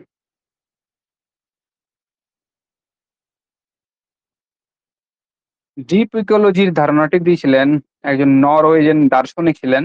এটাকে, ওনার নাম হচ্ছে আর্নেসে। মনে রাখবে, এটা পরীক্ষাতে আসে কোশ্চেন। আর্নেসে। আর্নেসও বলা হয়, বাংলাতে আর্নেস বলা হয়। আর্নেস।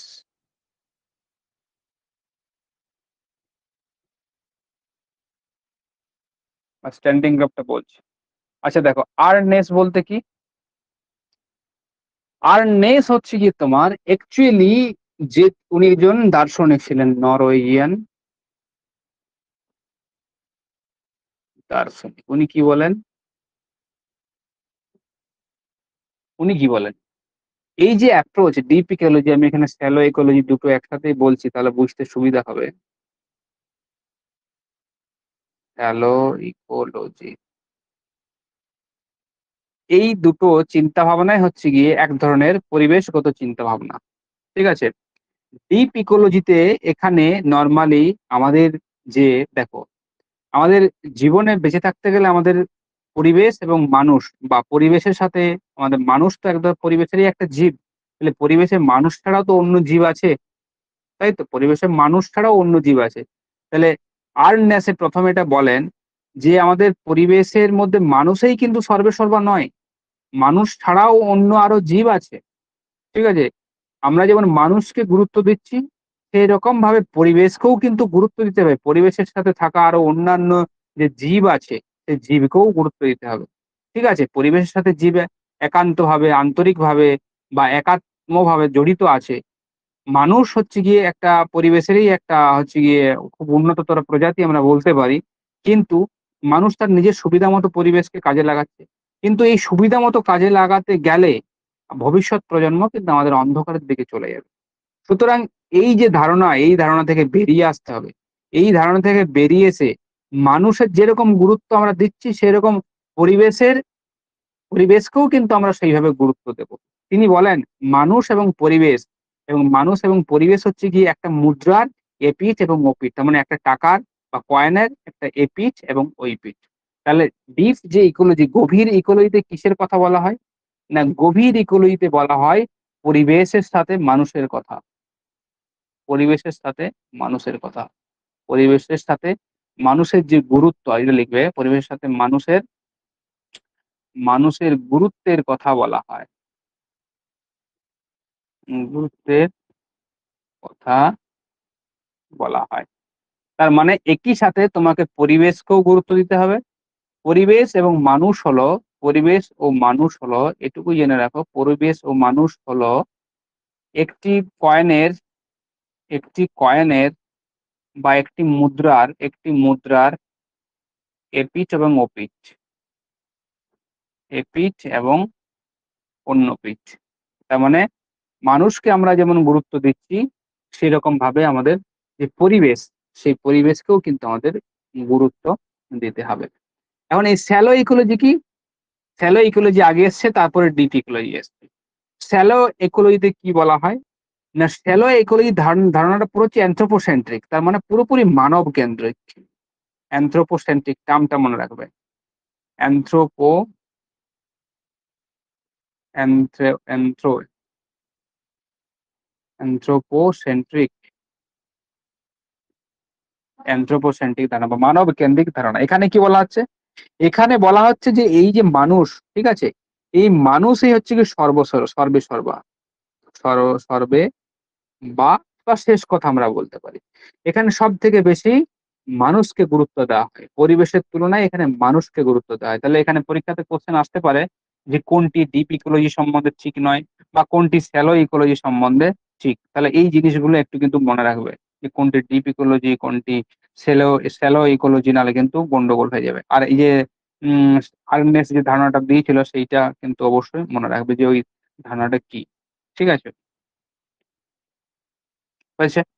এইবারে আমরা আসছি নিচে, তারপরে তোমার এই ইফেক্ট আমি আসছি পরে, যেহেতু ওটা আমি বলছি পরে। নিচে দেখো, নিচে বলা হয়, নিচে তোমরা সবাই জানো নিচে হচ্ছে কি কোনো একটি প্রজাতির বেঁচে থাকার বা কার্যকরী যে স্পেস, সেটাকে আমরা বলেছি নিচ। এবারে নিচটা অ্যাকচুয়ালি কি, নিচের ধারণাটা কি? ধরো আমরা মানুষ, ঠিক আছে? আমি এটা কথা বলছি, ধরো ছোট্ট একটা স্মল উদাহরণ দিচ্ছি, ছোট্ট একটা উদাহরণ, যেমন ধরো মৌমাছি, ঠিক আছে? তাহলে মৌমাছির বেঁচে থাকার জন্য কি প্রয়োজন? প্রথমে খাদ্য দরকার। তারপরে কি দরকার? বাসস্থান দরকার ২ নাম্বারে। দেখো এগুলোর থেকেই নিচ আসবে। বাসস্থান। ৩ নাম্বারে কি দরকার? ৩ নাম্বারে তাদের যেমন বাসস্থান হলো, খাদ্য হলো, তাদেরও একটা প্রজনন স্থল দরকার। প্রজনন স্থল দরকার। হয়েছে? তাহলে এটা হচ্ছে গিয়ে মৌমাছির ক্ষেত্রে এটা দরকার। অন্য প্রাণীর ক্ষেত্রে কিন্তু সেটা আরো বাড়তে পারে। ঠিক আছে? তাহলে একটা মৌমাছির বেঁচে থাকার জন্য ১ম এ খাদ্য দরকার, তার বাসস্থান দরকার, তার একটা প্রজনন স্থল দরকার। ঠিক আছে? এখন এগুলি প্রত্যেকটাই কিন্তু একেকটি নিচে বা নিচে, নিচে বলাটার থেকে নিচে বলবে। নিচে হচ্ছে গিয়ে আমরা কোর্স টোনে ওইখানে চলে যাবো, মরফোলজিতে, বা নিচে যে যেভাবে উচ্চারণটা করতে পারে। অ্যাকচুয়ালি নিচে হচ্ছে গিয়ে কোনো একটি জীবের কার্যকরী এলাকা। কি এলাকা? কার্যকরী এলাকা। কার্যকরী এলাকাটা কি রেস্পেক্টিভ এ থাকবে আমার? না খাদ্যের দিক দিয়ে থাকবে। আমি তো খাদ্য তো আহরণ করবোই। কিন্তু খাদ্য আহরণ করে আমাকে তো কোথাও থাকতে হবে। তাহলে সেটাও তো আমার কার্যকর, সেটাও তো আমার প্রয়োজন। বাসস্থান, তাহলে সেটাও তো আমার এক ধরনের নিড। প্রজনন স্থল, সেটাও আমার এক ধরনের নিড। তাহলে বেঁচে থাকার জন্য যে সমস্ত কার্যকরী জায়গাগুলো লাগবে বা স্পেস গুলো লাগবে, সেটাকে আমরা নিচে বলবো। ঠিক, বা নিচে বলবো। এই নিচের কত ধরনের হতে পারে? মূলত নিচের ৪ ধরনের হতে পারে। কি হতে পারে? একটা হেবিটেট নিচে হতে পারে। হেবিটেট, হেবিটেট নিচে। অপর একটি হতে পারে ট্রপিক, এই যেটা বললাম খাবার, ট্রপিক। ৩ নাম্বার কি হতে? রিপ্রোডাক্টিভ হতে পারে, রিপ্রোডাক্টিভ।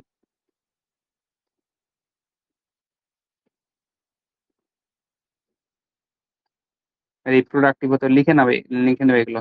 একটা হতে পারে ফিজিক্যাল অ্যান্ড কেমিক্যাল। কেমিক্যাল নিচে, এগুলো সব নিচে কিন্তু, হ্যাঁ? এগুলো আমি লিখছি না। তাহলে হ্যাবিটেট নিচে কি? না যেখানে জীবন ধারণের জন্য, যেখানে সে বেঁচে আছে, যে তার স্থলটা, যে এনভায়রনমেন্ট এ, তখন সেটা হচ্ছে হ্যাবিটেট নিচে। ট্রপিক মানে হচ্ছে কি, যে লেভেল থেকে, পুষ্টি স্তরের যে লেভেল থেকে ওই জীবটা খাদ্য গ্রহণ করছে, তখন সেটা হচ্ছে কি তার আ ট্রপিক, যে নিচে সেই ট্রপিক, যে নিচে সেই ট্রপিক নিচে। হয়েছে? তারপরে দেখো আছে গিয়ে রিপ্রোডাক্টিভ নিচে। রিপ্রোডাক্টিভ নিচে বলতে আমরা কি বুঝি? না রিপ্রোডাক্টিভ নিচে আমরা বলতে বুঝি কোন একটা জীবের রিপ্রোডাকশন এর জন্য তাকে সেফ ভাবে তো রিপ্রোডাকশন করতে হবে। মানে প্রকৃতির নিয়মই হচ্ছে প্রজনন করা। প্রজননের মাধ্যমে নিজেদের প্রজাতির সংখ্যা বাড়িয়ে যাওয়া। এইজন্য প্রত্যেকটি জীব, ঠিক আছে? সে অণুবীক্ষণিক হোক, তার সাথে বৃহত্তর জীব হোক, তারা সবসময় জন্য চেষ্টা করে যে আমাদের জীবের যে সংখ্যা, সেই জীবের সংখ্যা বাড়বে কি করে। তাই জন্য প্রত্যেকটা জীবেরই কি দরকার? রিপ্রোডাক্টিভ একটা নিশে চাই। রিপ্রোডাক্টিভ একটা কার্যকরী এরিয়া চাই বা অঞ্চল চাই যেখানে সে রিপ্রোডাক্টিভ বা তার যে নেক্সট জেনারেশন সেই নেক্সট জেনারেশনকে তার আ আ তার তার উপযোগী তাকে করে যেতে পারে। সেটাকে বলা হচ্ছে রিপ্রোডাক্টিভ নিড। এবং লাস্ট ওয়ান ইস দেখো ফিজিক্যাল এবং কেমিক্যাল। ফিজিক্যাল এবং কেমিক্যালটা হচ্ছে গিয়ে ধরো আমরা মানুষের কথা যদি আমরা ধরে নিই, তাহলে দেখো মানুষ কিন্তু সব জায়গায় কি বাড়ি বানাতে পারবে? মানুষ কিন্তু বাড়ি বানাতে পারবে না।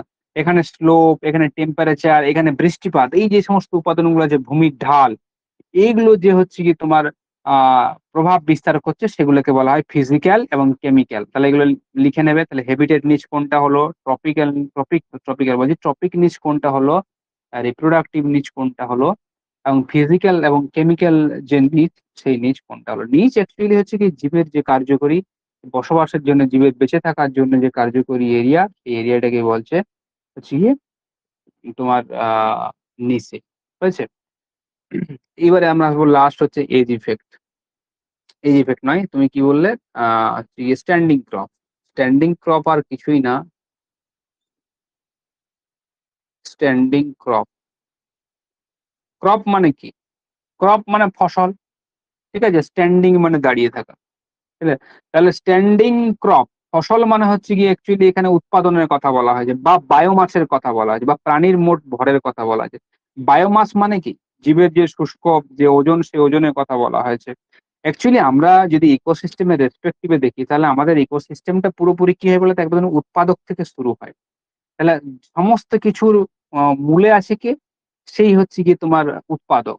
তাহলে উৎপাদক যখন সূর্যের আলোক রশ্মি, তারপরে হচ্ছে গিয়ে তোমার বিভিন্ন যে উপাদানগুলো আছে সেই উপাদানগুলোকে সঙ্গে নিয়ে, ঠিক আছে? সঙ্গে নিয়ে বা তোমার তার সাথে কেমিক্যাল যে রিঅ্যাকশন করে যে এনার্জিটা বা যে ভরটা, যে মাসটা সে গেইন করছে, সেই গেইনটা কি সেই মাসটা কি হবে? এক স্তর থেকে অন্য স্তরে স্থানান্তরিত হচ্ছে। হ্যাঁ, কিছু জিনিস হচ্ছে শ্বসনের মাধ্যমে কিছু ব্যয়িত হচ্ছে।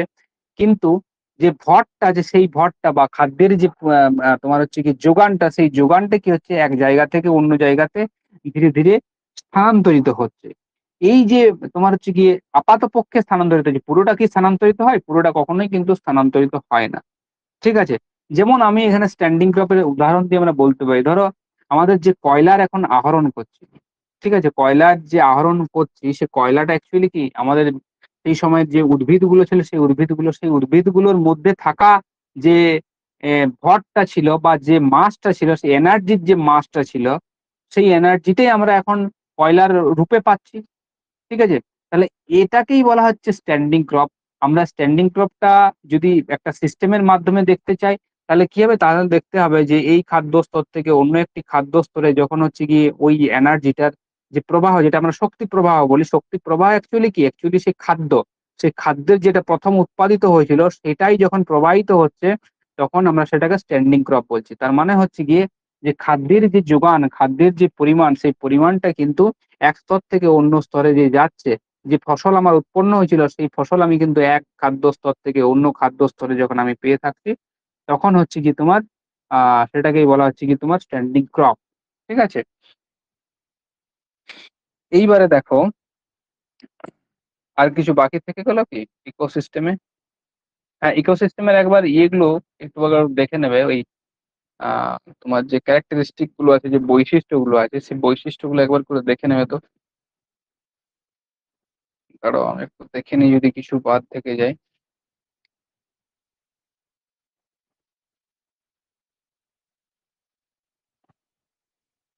একটু দাঁড়াও, হ্যাঁ?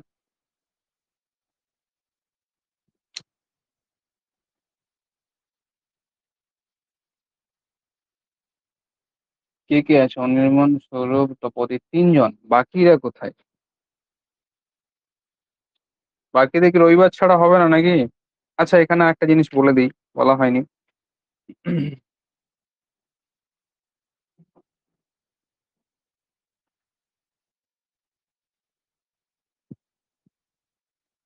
বাস্তুতন্ত্রের উৎপাদকের যে উৎপাদনশীলতা, বিভিন্ন যে আমাদের খাদ্য যে উৎপাদনের বিভিন্ন পর্যায়গুলো আছে, আম মূলত ওডাম উৎপাদনশীলতার ভিত্তিতে আমাদের যে খাদ্য যে উৎপাদন হচ্ছে তাকে 4টি ভাগে ভাগ করেছেন। নরমালি এগুলো আসতে পারে। এগুলো বেসিক জিনিস। প্রোডাকশন আমাদের আমি যেহেতু উৎপাদকের কথা বলেছি, ওইজন্যেই এটা ১ম এই বলা দরকার ছিল। ওডাম এটা হচ্ছে গিয়ে মনে রাখবে খাদ্য উৎপাদনের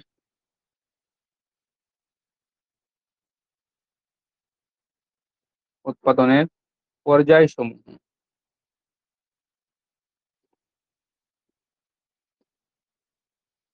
এটা ওডাম এই ভাগটা দিয়েছিলেন। ১ম ভাগ হচ্ছে গিয়ে গ্রস প্রাইমারি প্রোডাক্টিভিটি বা জিপিপি বলা হয়, বা সামগ্রিক প্রাথমিক ৪ রকম আছে কিন্তু।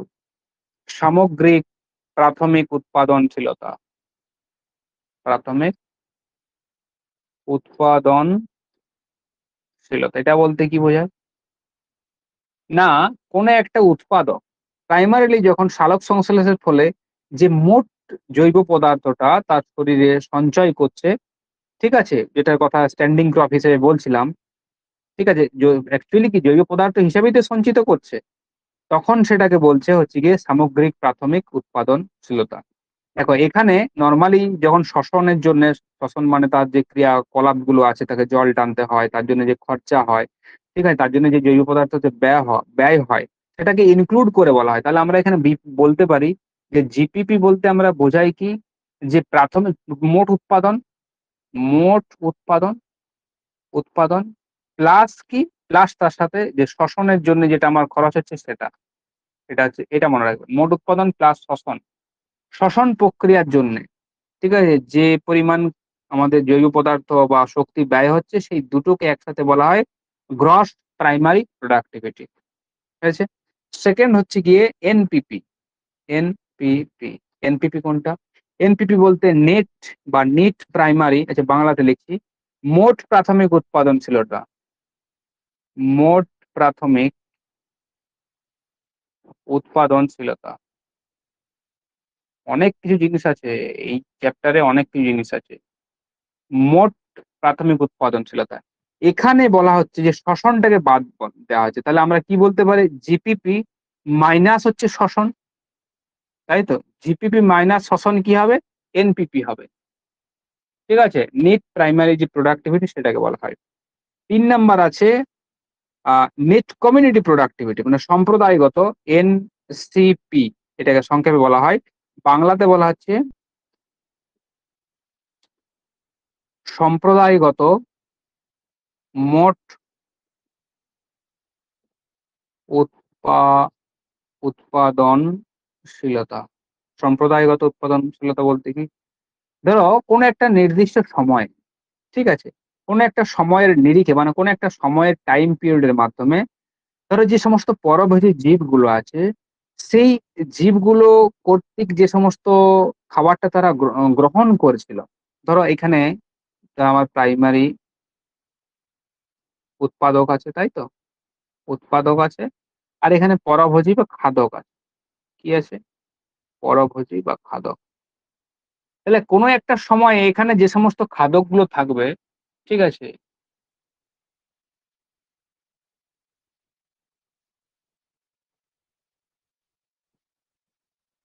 কি বলছো এটা? আচ্ছা সে ঠিক আছে। দেখো কি বলছি আমি সেটা শোনো আগে। এনসিপি সম্প্রদায়গত মোট উৎপাদনশীলতা বলতে আমরা বুঝি একটি এখানে উৎপাদক আছে, এখানে পরভোজী আছে। পরভোজীর মধ্যে খাদক, সমস্ত খাদ্য কি পড়বে? কোনো একটি নির্দিষ্ট সময়ে কি করেছিল? এই পরভোজীরা, ঠিক আছে, এখান থেকে বা এখানে যে সমস্ত খাদক থাকবে তাদেরকে গ্রহণ করেছিলাম, এখানে উৎপাদকের রেসপেক্টিভ বোঝাচ্ছি, ঠিক আছে? তাহলে কি হবে? তাহলে এখান থেকে তারা কি হয়েছিল? এখান থেকে তারা খাবার নিয়েছিল, তাই তো? তাহলে এখান থেকে যে খাবার নিয়েছিল, হয়েছে? তাহলে ব্যাপারটা বোঝো। কোনো একটা নির্দিষ্ট সময়ে পরভোজী যে সমস্ত জীবগুলো ছিল, সেই জীবগুলো যে খাবারটা নিয়েছিল, সেইটা মানে টোটাল যে কমিউনিটিটা যে খাবার নিয়েছিল, সেটাকে যদি আমরা বিয়োগ করি যে খাবারটা নিয়েছিল, সেটা যদি মানে এনপিপি থেকে, এই এনপিপি থেকে হবে কিন্তু, এটা মনে রাখবেন। নিট, পরভোজীরা কোথা থেকে নেবে? নিট থেকেই তো নেবে। এনপিপি থেকে যদি আমরা পরভোজীরা যেটা নিয়েছিল এটা লিখে দিই, তাহলে বুঝতে পারবে। পরভোজী প্রাণীরা যেটা গ্রহণ করেছিল, সেটাই কি? সেটাই হচ্ছে কি এই সেটাই হচ্ছে এনসিপি, সম্প্রদায়গত মোট উৎপাদনশীলতা, community productivity, net community productivity. মানে গ্রহণ করেছিল, তারপর শোষণের জন্য সে ব্যয় করবে, সেটা আলাদা ব্যাপার, শুধু এটুকু মনে রাখা তাহলেই হবে। লাস্ট ওয়ান হচ্ছে গিয়ে সেকেন্ডারি বা গৌণ উৎপাদনশীলতা। গৌণ উৎপাদনশীলতা বলতে আমরা কি বুঝি? না, প্রতিটি যে ট্রপিক যে স্তর আছে গৌণ উৎপাদনশীলতা, প্রতিটি ধরো উৎপাদনশীল, যেমন ধরো এই উৎপাদক গেল, উৎপাদক আমি দেখছেন প্রথম খাদক, প্রথম শ্রেণীর খাদক, এটা হচ্ছে দ্বিতীয় শ্রেণীর খাদক, এটা তৃতীয় শ্রেণীর খাদক, এটা দ্বিতীয়, এটা তৃতীয়। প্রথম থেকে তো নেওয়া হয়ে গেছে, এখন প্রথম শ্রেণীর খাদক থেকে যাবে দ্বিতীয় শ্রেণীর খাদকে, দ্বিতীয় থেকে যাবে তৃতীয় শ্রেণীর খাদকে। এখন এই যে প্রথম শ্রেণীর যে খাদক আছে, সেই খাদক কি করবে, নিজের তো শ্বসন কাজের জন্য কিছুটা খরচা করে করে দেবে, বাকিটা জমিয়ে রাখবে। এখন দ্বিতীয় শ্রেণীর খাদক যখন একে খাবে, ঠিক আছে, যখন একে খাবে, ঠিক আছে, তার দেহে যখন যে শক্তিটা যাবে, তখন সেটা হচ্ছে গিয়ে গৌণ উৎপাদনশীলতা। মানে ডাইরেক্টলি আমি পাচ্ছি না, যেটা ইনডাইরেক্টলি, যেটা এখানে কি উৎপাদক করেছিল, উৎপাদক যেটা করেছিল, সেটাই আমি যখন ইনডাইরেক্টলি একজনের মাধ্যমে ভায়া হয়ে পেলাম, তখন সেটা কি হয়ে যাবে, তখন সেটা হয়ে যাবে যে গৌণ যে উৎপাদনশীলতা, সেই গৌণ উৎপাদনশীলতাটা সেটা হয়ে যাবে। ঠিক আছে, তাহলে এগুলো গেল খাদ্য উৎপাদন পর্যায়ে। এগুলো কিন্তু পরীক্ষাতে আছে, জিপিপি, বিশেষ করে জিপিপি এবং এনপিপিটা আছে, এগুলো এখনো পর্যন্ত আসেনি, কিন্তু জিপিপি এবং এনপিপি অবশ্যই কিন্তু পরীক্ষাতে আছে। জাস্ট এগুলো দেখে নেবে, ঠিক আছে।